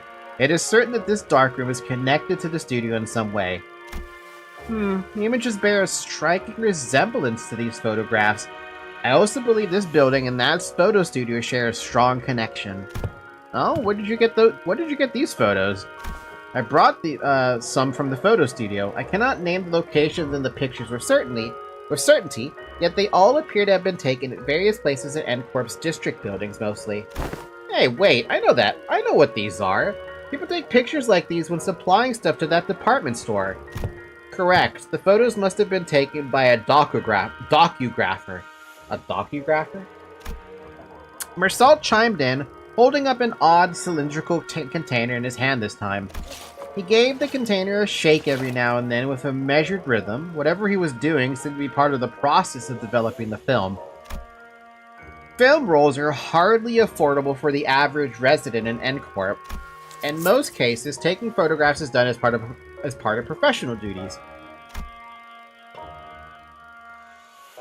There are approximately 21 occupations in District 14 that utilize photography. However, only a single profession involves routinely photographing specific buildings, adhering to fixed standards that can be observed in these pictures. And these docugraphers you mentioned, are the people entrusted with that job? Yes, they photograph the information to be poured into canned experience. Canned experience? Sounds like a Minecraft thing. A docugrapher. How could a person of such a decently lucrative profession fall into distortion? Decent job, maybe, but how do we know if they're a decent person? Ezra replied with a clear-cut answer after only a brief pause. What makes you say that? The photo study where we were at didn't have any darkrooms, right? No, it didn't. My team leader said that there are other ways of processing film rolls, but in N-Corp you have to go to a darkroom and develop and print them. Correct. Film rolls are usually immersed in developer solution to be processed. Which is why photo studios have these darkrooms equipped with red safe lights right next to them. But this place, it's pretty far from that photo studio. Huh? Yeah, now that you mention it. Check out these windows. They're only covered by newspapers, all messy-like. If you consider how sensitive film rolls are to light, it's really super suspicious that this darkroom doesn't have any proper blackout panels. And you know films can cost a fortune in some places of the city, right? Who in their right mind would print photos in a room patched up with yesterday's newspaper? Huh. These past Intervallos have been killing with their BGM. Oh, I like this BGM too. And I gotta blow my nose.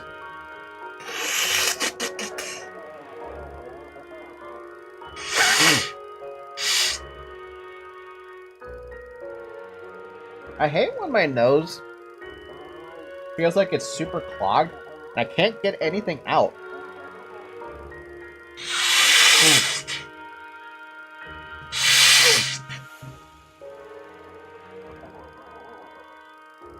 Like, I feel it.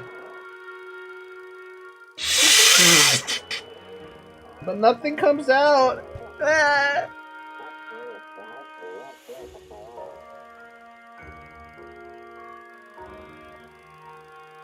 Also, it doesn't help that intervallos, when they're not voice acted, really kill my throat, dude.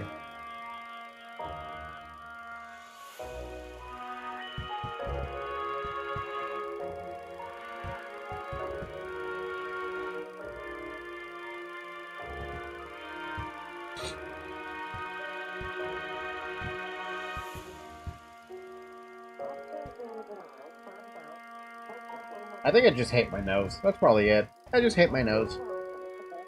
Always allergies. Always allergies. Always stuffy.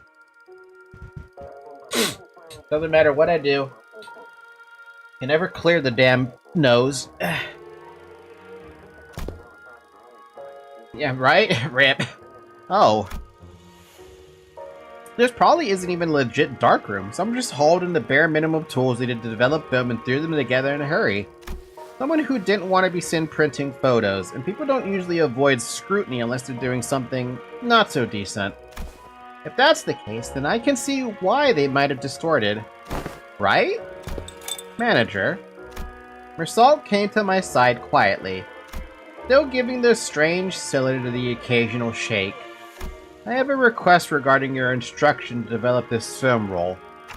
What is it? Please ensure that the light in this room is not turned on until development is complete. Aren't we already doing that? Yes. However, engaging in battle opens the door to uncontrollable variables. That is why I have judged it necessary to make a separate request. Battle?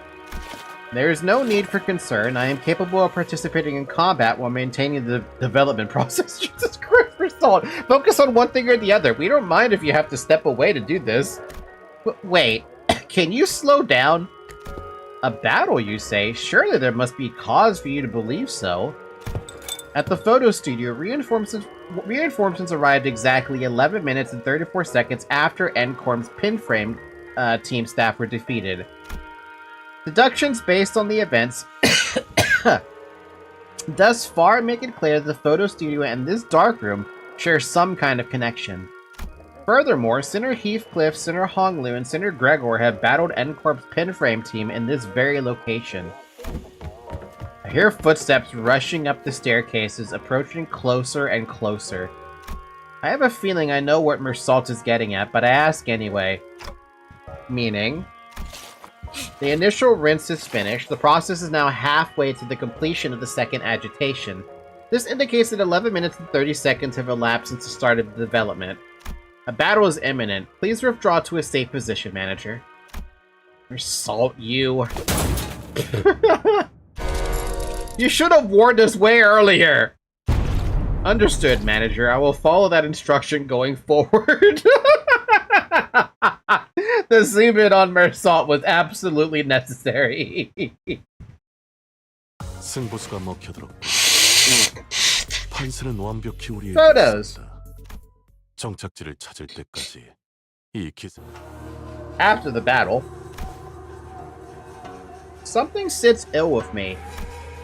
Amid the sprawl of S-Corp's back streets distorted with the flash, Angdu had her gaze fixed somewhere high overhead. And at the end of her gaze, are those photographs? A long line stretched across the open air, photographs hanging from it like laundry clipped through a clothesline.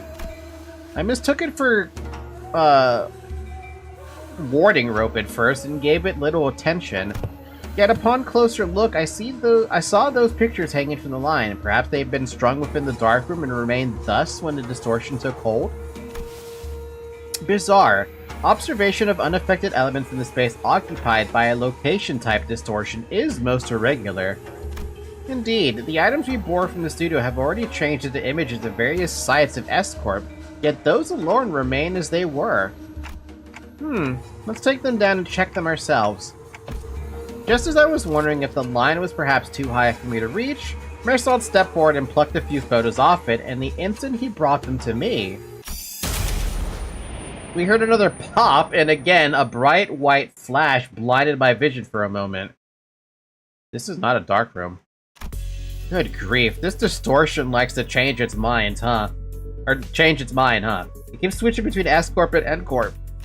This feels like getting caught in a flashbang detonation. My whole body tenses up, then goes slack right after. The other sinners were busy grumbling about the distortion and its sudden jumps, except for Meursault, who stood right in front of me with the photo still held out in his hand. Oh, you didn't drop them. No. He gave his usual short answer, then returned his attention to the cylinder he had been shaking. He took the film out of the container and flicked the liquid off it with a clean, controlled motion. In the process, is the processing finally done? Wait, we're back here with the lights on now. Is it okay to take the film out? Yes, exposure to light will not damage the film once development is complete and the image is fixed. There is no cause for concern. That's a relief. I couldn't say I followed all the technical details, but no cause for concern was all I needed to hear. Sighing in relief, I held up the photograph so I could take a proper look. So, see anything on in there, Manager Bud? There are people in them.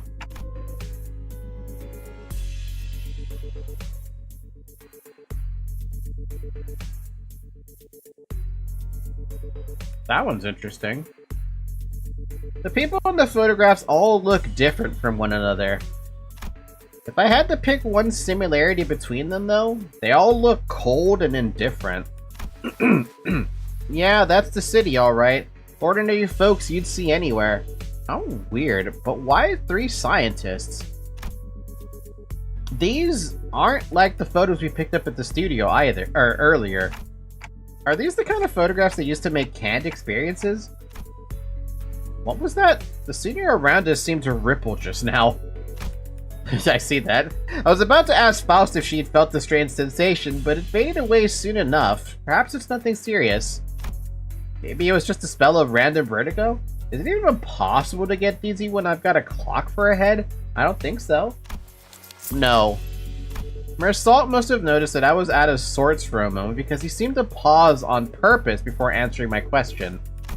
No.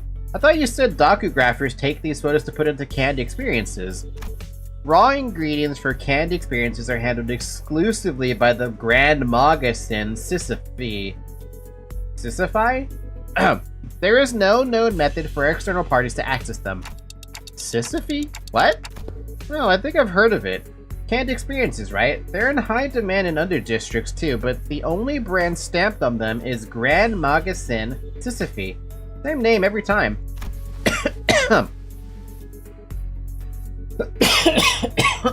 Fuck.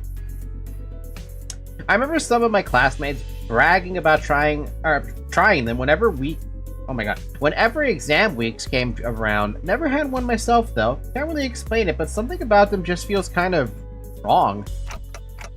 It's that popular, huh? The unprocessed base content of canned experience, known as experience batter, is supplied to reprocessing factories, while docugraphers fine-tune the experience's details. Photographs are primarily used for that purpose. I don't get it. How does this work? They can fine-tune experience? An easier example for understanding would be to consider why docugraphers take pictures of subjects, such as buildings. A purchaser may wish to experience living in a luxurious building that they could never afford. Another may wish to vent out impulses of violence by experiencing the burn of an expensive property. Oh. Demand for haute couture canned experience is increasing by day.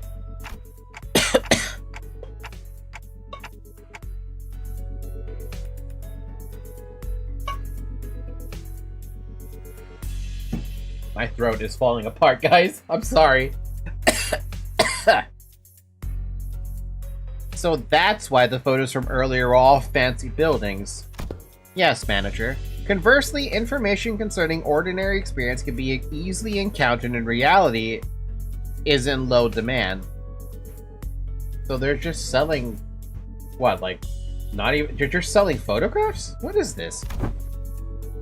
Then why photograph these residents at all? Perhaps these were not images harvested for their commodity value, but pure photography in and of itself. Mayhap they have been captured for a desire to seize a vanishing instant through a lens. There are people who take photographs knowing that it would cost an exorbitant sum. I have seen some before. A staggering amount of money just to take a single photo. That is, if they could even manage to find a photographer who'd take the risk to help take the picture. I'm not so crass as to put a price on sentiment and nostalgia, but spending this much money on film rolls, what could have made this investment worth it? I'd say, maybe this isn't a matter of sentiments, or memories even. Leafing through the photographs, I quietly expressed my thoughts. Executive manager? I'm not exactly an authority on distortions, but I know they manifest through desires or emotions that become warped in bizarre ways.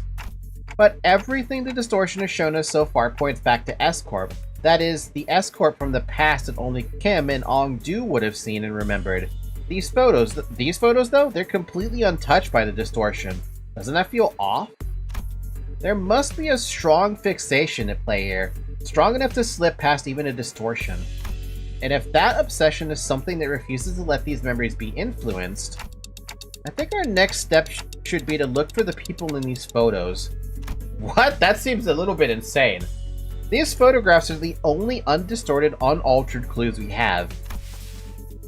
Dante says it would be advisable to locate the people shown in these photographs. Oh, good idea. Team leader did say that we should accept input for the LCB with open arms. Hey, Ong-Do, can you get me the office catalog? We'll probably need to commission an office affiliated with Seven Association. Let's look for one that can take the request right away. Can someone tell Ezra we're fine? I think I know where to find those people. What? Dante says one of the people shown in the photos has already been found. What? When? How? Well, guess I'm just having a lucky day. I'm not. I pulled the radio from my waist and switched it on without answering Ezra's question. DWRC. DWRC? I think she said, do we regroup clock? That one was especially hard to understand, Ryoshu. Rhodia's with you, right? Can you put her on? Okay. Rhodia, you there? Yeah, what? Dante wants to talk? One sec. I kind of went overboard with the bread and pastries. My hands are completely full over here. Rhodia, you glutton! Pastries? What kind? Oh my fucking god. That's right, don't encourage it. Just one of everything? Oh my god. Neat. Can you grab extra brioche? Can you grab extra brioche and baguettes for me too? Love the ones from that street. They're so good. Hold on, I gotta readjust the pile if I wanna... Just throw them on TF, they're packaged. Ryoshi, you can't treat food like that, Kay? Bread has... I mean, bakers have feelings too, you know? How do you think the baker would feel if they knew something was treating their precious babies like trash? Can we move on? This scabbard is rattling again for no reason. Anyways, Dante, can you give me a sec if you need me to fight? Just need to cram these into my pockets real quick. No, it's not a fight. Huh? Then what's this about? Bread. It's all about the bread. I took a closer look at the words written on the wicker basket in the first photograph Meursault had brought me. A wicker basket? What? Word? Where's that bakery you're at? What? Oh, Dante sees things we can't see. That makes sense. Right, yeah, that's a thing. Yeah, no, that makes sense. Yeah, no, that's understandable. Oh, what the hell? It is her. Oh, what the fuck? How? Oh, I know who you're looking for. The owner of the bakery was a woman holding the same wicker basket as the one in the photograph. She took one glance at the picture I held up with her and gave a quick nod. This man, he works in Cannery 17 right next. He's a regular. He used to drop by every morning to buy sandwiches to share with his coworkers. They haven't seen him around lately though. That's a nice fucking coworker. And those coworkers, I assume they were wearing the same uniform? Asking the question on my behalf, Altus showed the baker another photograph. Probably? He was always wearing one too. I'd guess it's the cannery uniform. This confirms our lead, Executive Manager. A few inquiries at that cannery should bring us to the information we need. Do you bring food for your coworkers? I don't, because I am not rich enough to do something that crazy. But one of my coworkers, who is going to be leaving the department soon, like in a month or something, she loves to spoil us with food. No surprise, she is a grandmother, so I wonder if that just comes with the territory of being a grandmother. She's also a cancer survivor, so there's also that. Cali food is expensive. Yeah, that too. That too. I don't know how she stomachs it, but I asked her why is she so nice when it comes to spending on other people, and it's because ever since she survived breast cancer, she doesn't see an excuse not to spend money and to be happy about it. That's how she sees it, which is admirable. I admire that. But yeah, no, she's really fucking kind. Everyone at my job loves her. Even the customers love her. Yeah, you're right, but it's just that she doesn't seem very concerned at all. She's one of the people in the photos that weren't affected by the distortion, right? That should be a close acquaintance. Allow me to verify, Executive Manager. Do you know the name of this regular you spoke of? His name? Am I supposed to know that? Though I wasn't expecting her to actually know his name, the apathy evident in her voice gave me pause. He took a photo of you. Wouldn't it be reasonable to assume that you're well acquainted with him? Oh, that. The baker's demeanor changed when Altus pressed the point.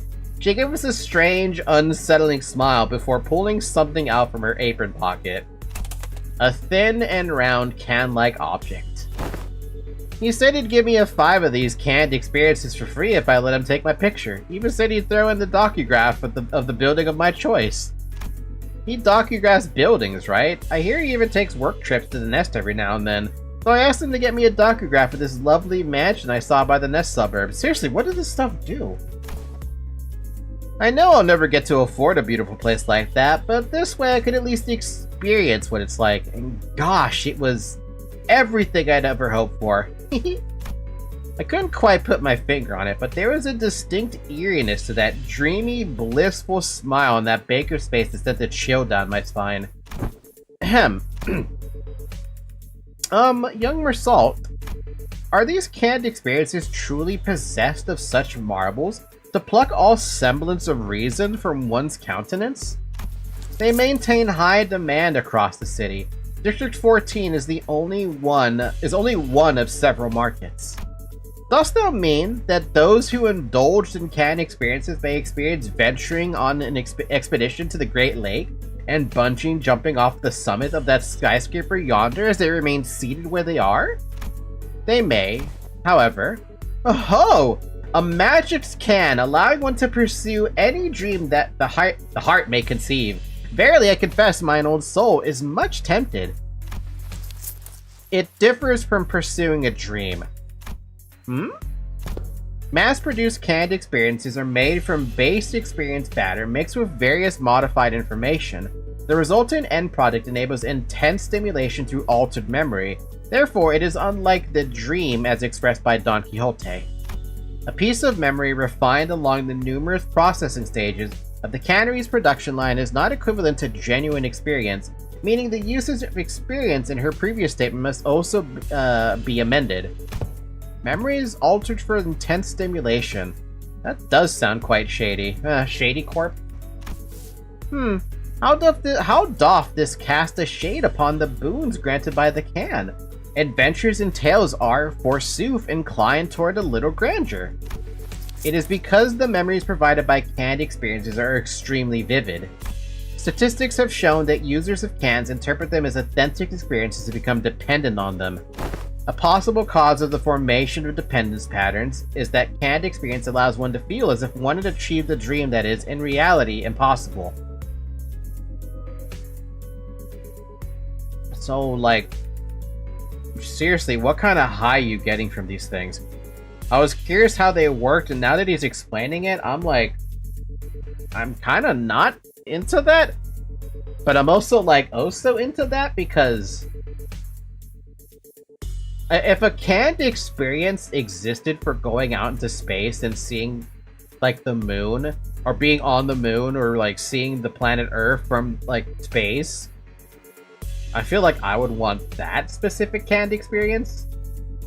But to be reliant on it because you can't stop chasing that high, oh boy, that's a dangerous slippery slope. A dangerous slippery slope. Art thou implying that the users are made content with devouring forward streams stored in instant use cans?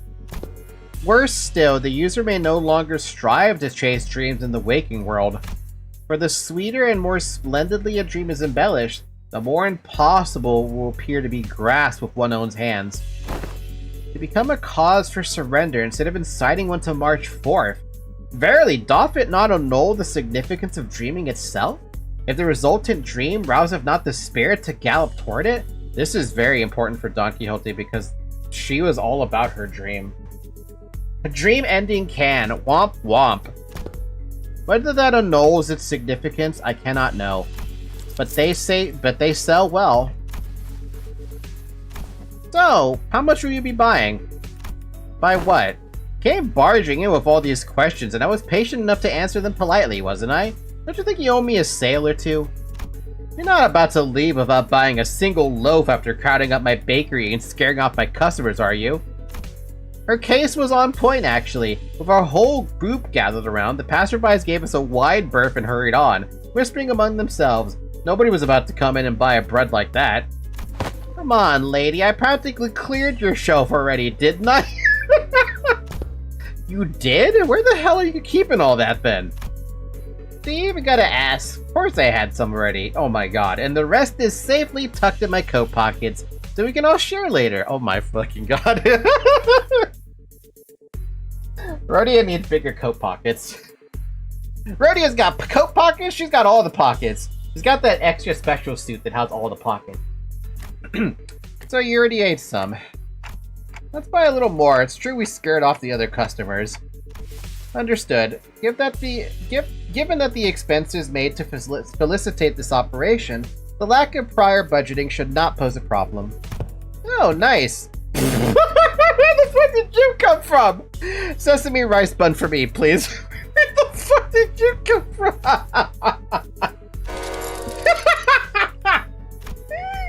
It was Kim. He really did have an knack for making an interest at the least expected moments. This motherfucker just joined the conversation. Hey, mister. Where you been this whole time? Wait. Be cross with me all you like, but just give me a moment. Ezra paused, waiting in puzzled anticipation, only for Kim to take a sesame rice bun from the baker's hands and chomp into it. Alright, I'm ready. Freaking waste of bread. I love Kim. Kim is fantastic already.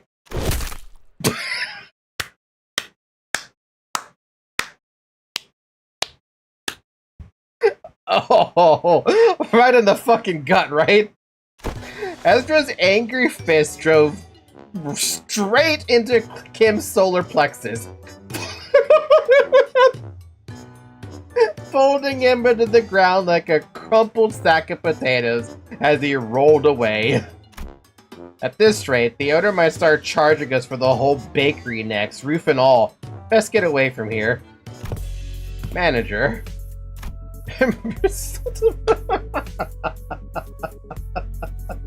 I wish I need an animation of Kim getting punched in the solar plexus and just rolling away while eating bread. Meursault approached me as he walked down the street, with Ezra and Kim still squalling behind us. He was holding a roll of something brown and tightly coiled. I have completed development of the film per your instruction. Oh, so this is the film in that canister you were shaking. Do I just unroll it? Hold it up against the sun or other sources of light. As it is a reversible film, the images should be visible as they were photographed. I had no idea what a reversible film meant, but I did as he said and unrolled the film. Okay, I can see it. Huh, that's pretty cool. Oh, is it showing? Can I see too? Move it over a bit. Let me have a look too. It was hard to make out the details because the images were too small, but I could still tell the strip was packed with almost identical pictures. Dude, I keep getting the stupid notification from NVIDIA about 007 First Light. I don't care about this. Is this the same person in every shot? It's the same. It's in the same pose in all of them? Huh, you're right. No, wait a second. See the arm here? The further along the strip you go, the lower it gets. Yeah, and the head looks like it's turning to the right. Huh? We were all squinting up the tiny frames on the film when Sinclair suddenly flinched and went stiff like he'd seen something he shouldn't have. A second later, all color drained out of his face. What? What happened? Sinclair? What's the matter? This reminds me of something I learned in school. You draw a picture in the corner of a stack of notes or thick book in the exact same spot on every page. You start with the arms down, then you make one small change on each page. Nudge the arms up higher and higher until they're raised all the way up. And when you flip the pages fast enough, the drawing stops looking like separate images. The still figure starts moving. That class was called Introduction to Motion Pictures. What the hell? A flipperama! I used to do that a few times, but I was really shit at it. I'm not a really good drawer back then I wasn't a good drawer either. Even today I'm not a good drawer. I remember the teacher saying that video footage we watch are all made the same way. Are you saying that this is... it's a continuous sequence of still images? The arrangement of the frames suggests that this film strip is highly likely to constitute footage. A violation of N-Corp's taboo. What? You're not allowed to make movies?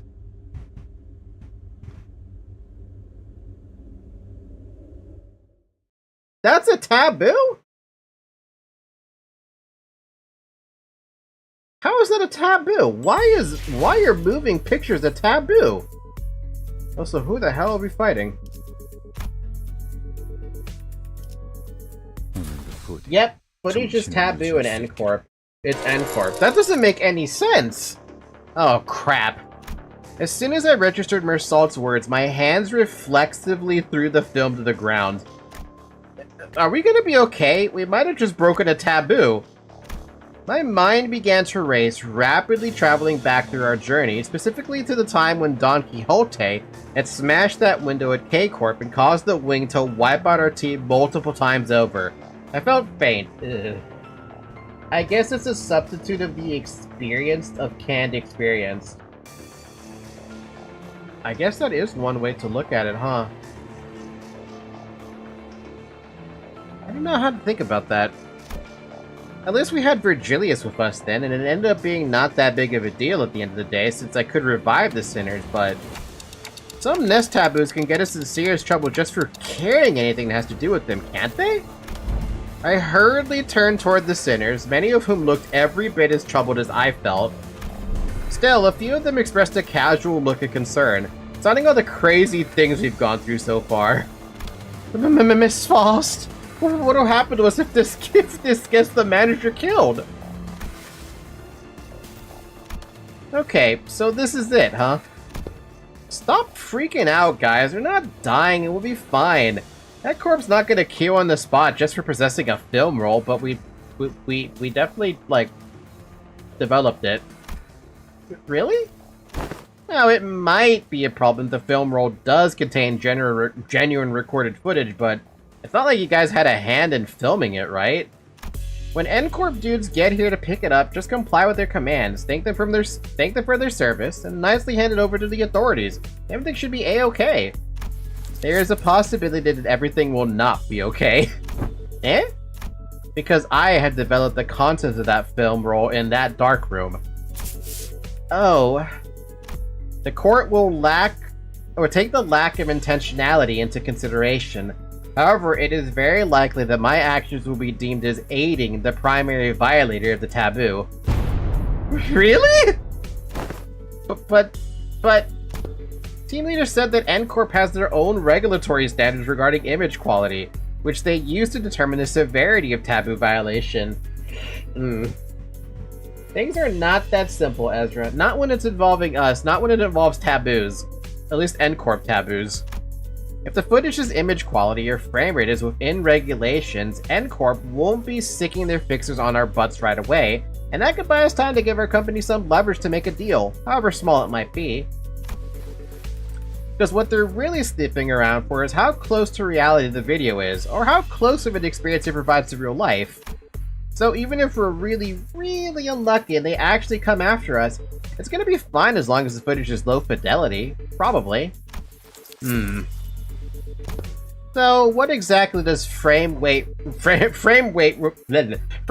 within regulations entail? It means that the interval between each frame shouldn't be, like, super brief. Think about photo slideshows. They only show you one image every few seconds, so it doesn't feel real or vivid, right? You could technically call them motion pictures, but there's no vividness required to violate the taboo. Then, let us analyze this film roll and see how vivid it really is. Meursault, I trust that you are knowledgeable in subjects concerning N-Corp, yes? Cooperate. Could this film roll be considered a violation of the taboo? Altus picked up the film from the ground and showed it to Meursault. That cannot be determined. Unless each frame is thoroughly analyzed and compared with adjacent. Without waiting for Meursault to finish, Altus unrolled the film roll and raised it against the sky. The rest of you get over here, we must analyze these frames. The film canister was labeled experiment, so I assume the culprit had created this as a test run of sorts. An experiment to see how close they could get to violating a taboo and testing the limits of the law. It may even be a mere collection of similar photographs that are pretending to be recorded footage. The sinners all gather around Altus and look up toward the unrolled film in unison. Here, the flower pot moves between frames, doesn't it? The docugrapher couldn't possibly have moved the pot while also holding down the shutter button. I don't see any difference.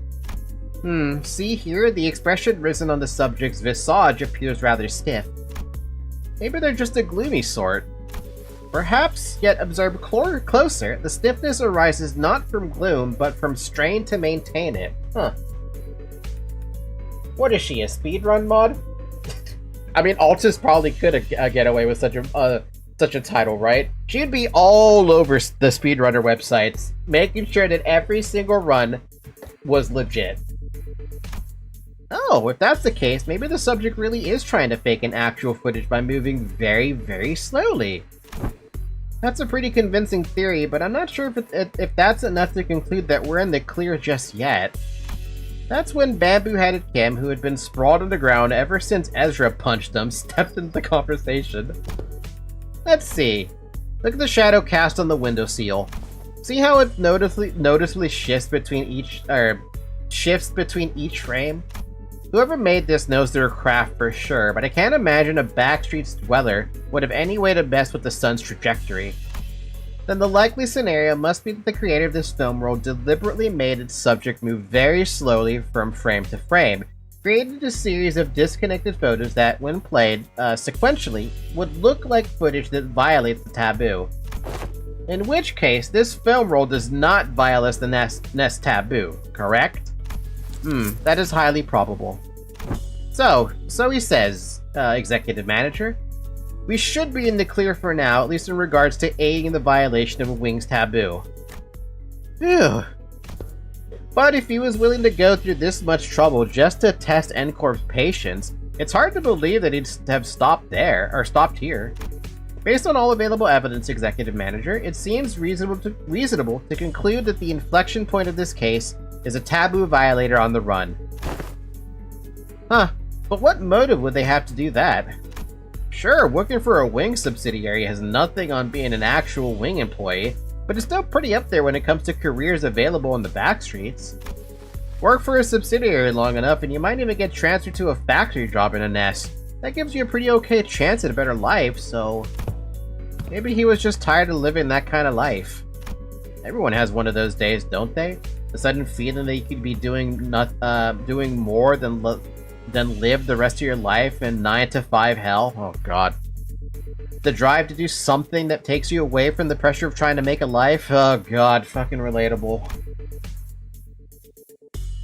Something about what Ishmael said must have tickled bamboo-headed Kim because he suddenly whipped around toward her and shook his head. Maybe, but how many of those people do you think are capable of throwing away everything they've built on a whim? From what I've seen, maybe our culprit just likes to play with fire. Play with fire? Yeah, must have started by doing something that technically doesn't count as a taboo, and inched on and on until he brushed thrillingly close to one. One thrilling shot through this camera and another with the next. Until eventually, he ended up recording actual footage.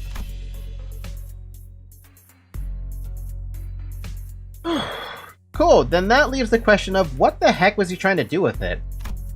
Might have been trying to screen it using a projector for all of this part of the backstreets to see. What? But wouldn't that make everyone here, even those who unwittingly came across the projection? Right on, it'd have made those folks violators of the taboo. But why would anyone... So would you care to explain how you know that, Mr. Breadbrain? I asked around on the opposite street, but apparently some guy's been going around asking the workshop if they could make him a projector. Seemed like most of them turned him down, but they also said that he stopped showing up after a certain point. Fair to guess that he got his hands on a projector somehow. Alas, is it not a taboo of NCorp to view recorded videos? Pray tell, why would any insane mind? Well, it ain't taboo if you only made a projector, ain't it? Backstreet blokes are down for anything long as there's coin. Huh, so how do we track this guy down? Multiple individuals in the same garb as the Pinframe team have just been identified in the vicinity. They are all carrying the same briefcase. Oh, well, isn't that convenient? Maybe we can play like this. Maybe we can play this like a festival or a convention and just tail people who look like they're involved with what we're looking for. So they'll lead us wherever we need to go? Indeed, at architecture conventions, there would be... architecture conventions? There would be those in formal plaid shirts and suspenders milling about, and I could always trust them to lead me to the convention venue. Uh-huh, and was it common for those plaid shirt fellas to look around like they're scanning the area? Did they also go around checking people against photographs? Collect evidence. Please advise for... They also raided each other, glaring at people like they're glaring at... Huh? Perhaps you could answer that series of queries yourself? Nope. This crowd sure doesn't look like they're gonna let us follow them. Why are they attacking us for? What did we do? We didn't do anything. We're just here. 보자, 싸울 준비는 끝났을까? 무엇을 그렇게 깝깝하게 쳐다만 보고 있고 그런다냐? 저런 놈들 금질 세 번. Wait, so now that we broke the taboo, they're just hunting us? Even though we didn't know we broke the taboo?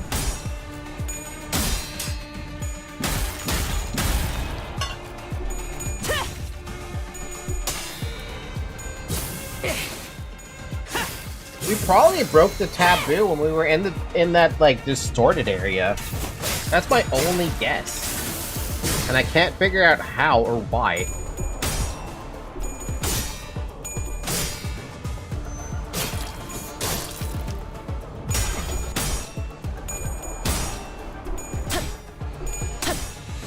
That was a really, really bad skill 3. My god.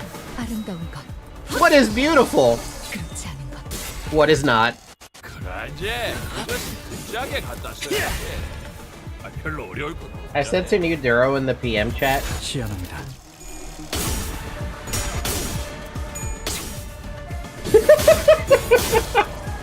I wanted Ezra Doro forever.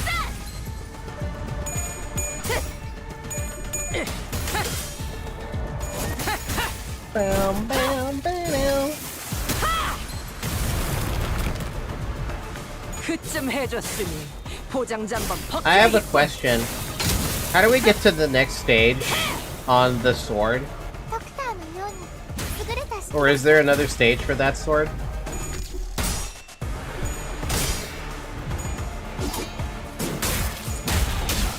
Ow.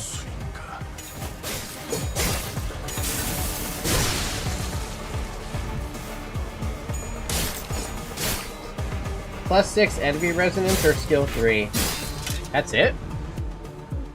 I guess envy resonance would be super easy if I actually had a middle team. Seriously, I want a fucking Kirakura Kumo team, I want a Blade Lineage team, and I want a middle team. I think I actually have all the middle though. Also, there is a cooldown. Oh. 준비한 기믹은 이게 What's the 다인가? cooldown?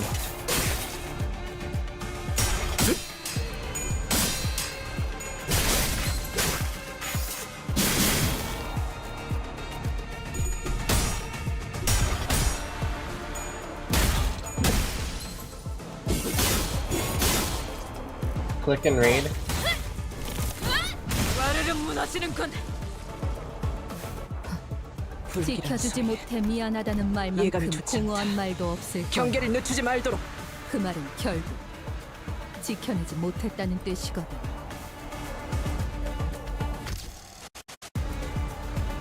Oh, it's based on Rising Fever.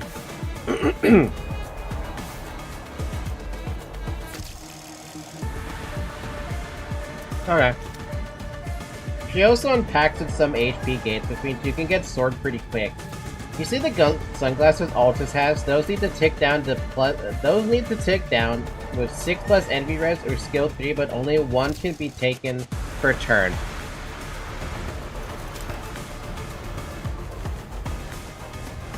Okay, so there's just an internal limit then.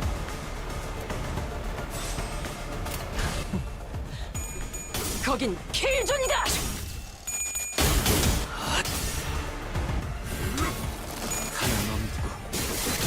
Oh wow, I wasn't expecting this to take as long as it has. Is there actually an end boss to this? 엄마는 무기라면 뭐든 I don't actually know where this is going, it's funny enough. 제일 뛰어난 게 정이었고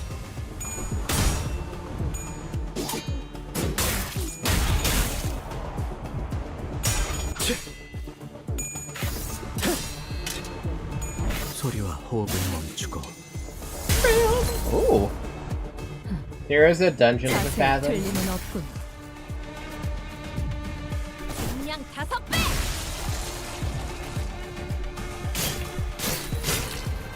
Damn, it's not even Friday either. It's a fucking Thursday. 욕창 열 끝. 요, 당연히 그 시기 해야지. 그런 것을 샥 보면 뭘 써야 하는지 딱 느낌이 오잖아. 응?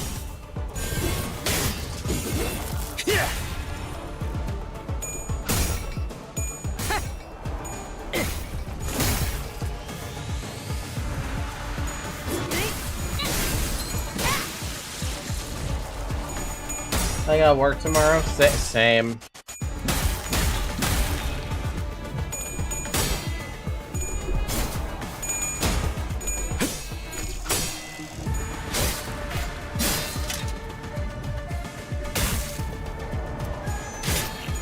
열을 끊는다. 너희가 걸어야 할 수라의 길. We can always continue later. 끝이 보이지 We might have to be honest. 또 멀고. Probably have another stream next week or something. 검문 Or Monday. I don't like doing Monday 단단히 streams. 포기하지 마시게.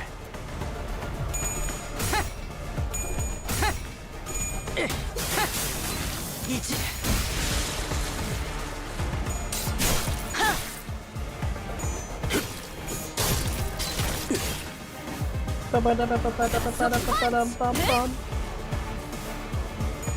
Yo, being able to see what they're saying now is amazing. 戦いであれば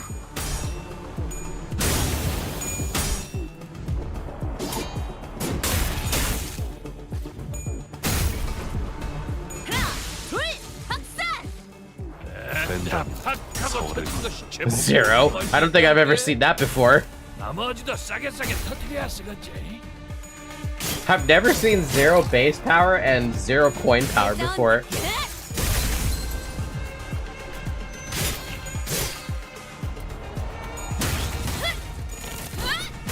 와르르 무너지는군. 지금처럼 엄마와 함께 이곳저곳을 다니며 많은 기억을 쌓아줘. 언젠가 그 중에서 어때 딸? 엄마밖에 없지? No more enemies too. We love Paralyze and Power Down. Pretty funny actually. How many more do we have to do? I don't know. We're still a bit, I feel like we're still a little bit away from finishing it. We could try doing one more stage fight. I'm assuming it's just a stage fight and the story after it. Still got about an hour left. Ew.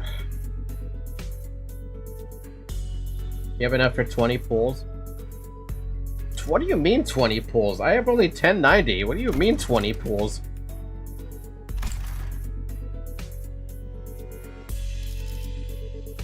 Oh, you mean, this.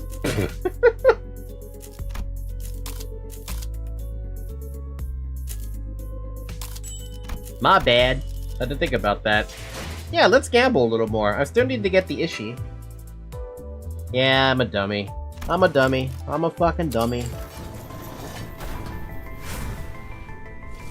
Oh?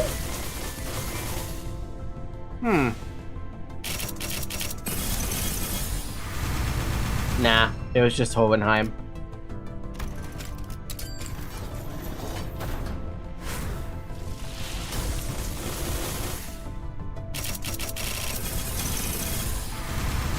Ah well.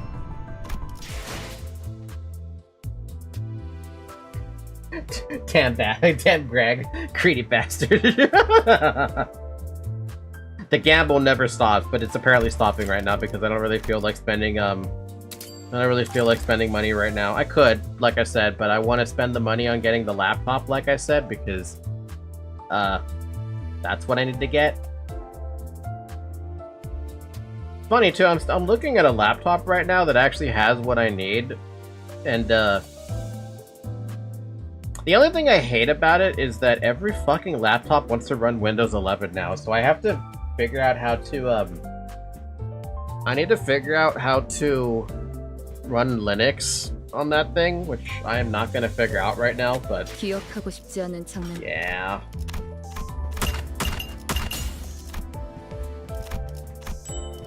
Yeah, that might be a minute before we can get the, what's it called? Before I can get, an understanding of installing Linux on something. Because I sure as fuck don't want to deal with Windows 11. That's madness. But yeah, I will end it here for the night. We'll pick this up again at some point. Probably just do this again next Thursday. Worst case scenario, I could change it to Friday, so I actually have time, but I don't think I'm going to need that much time, to be honest. Hopefully, too, I get the laptop that I want before next week. Or, yeah, before the end of next week, but I don't know how that's going to... if that's going to pan out. Yeah, I don't know. Anyway, I wish you guys luck on your pools that you plan to do for this this banner. I hope you get your Meursault EGO. I hope you get your Ishmael that is also Ongdu. What else is from that banner? Nothing. There's nothing else from that banner. We'll wait 1 week. How long do we have this banner for? Till the 25th? 2 weeks. We're good. Still have to do a merit dungeon, so maybe I might have enough for one more pool or something. Anyway, thank you guys so much for watching. A little bit of a quiet night, but we love our little quiet nights. Not gonna lie, I thought Dawn ID was Ongdu. Honestly, I could have expected it too. I'm fine either way with it. I like Ishmael. Even if it is her fault most of the time. Alright, thank you guys so much for watching again. Come join the Discord server, links in the description. We have a Project Noon channel in case you want to like hang out there or something. We also play Wordle like every day. Yeah. It could have been. This was pre-disarmed Ongdu. Damn it, Fish made me sink 170 pools. Are you ready to sink another 30? No, you're not. Don't do it, Sinclair. Alright, have a good morning, everybody. Have a good afternoon, have a good evening, have a good night. And I will see y'all tomorrow for, what is it? Devil May Cry 5. Yeah. Alright, bye! I wonder where Zoe's been. Drink water. Bye!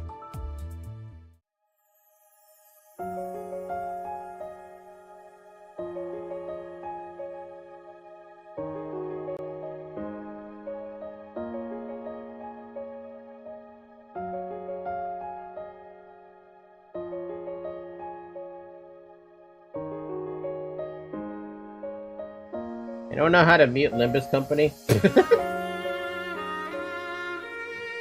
I don't know how to mute Limbus Company when I don't have the ability to mute Limbus Company normally. I'll just be like that. Alright, bye-bye!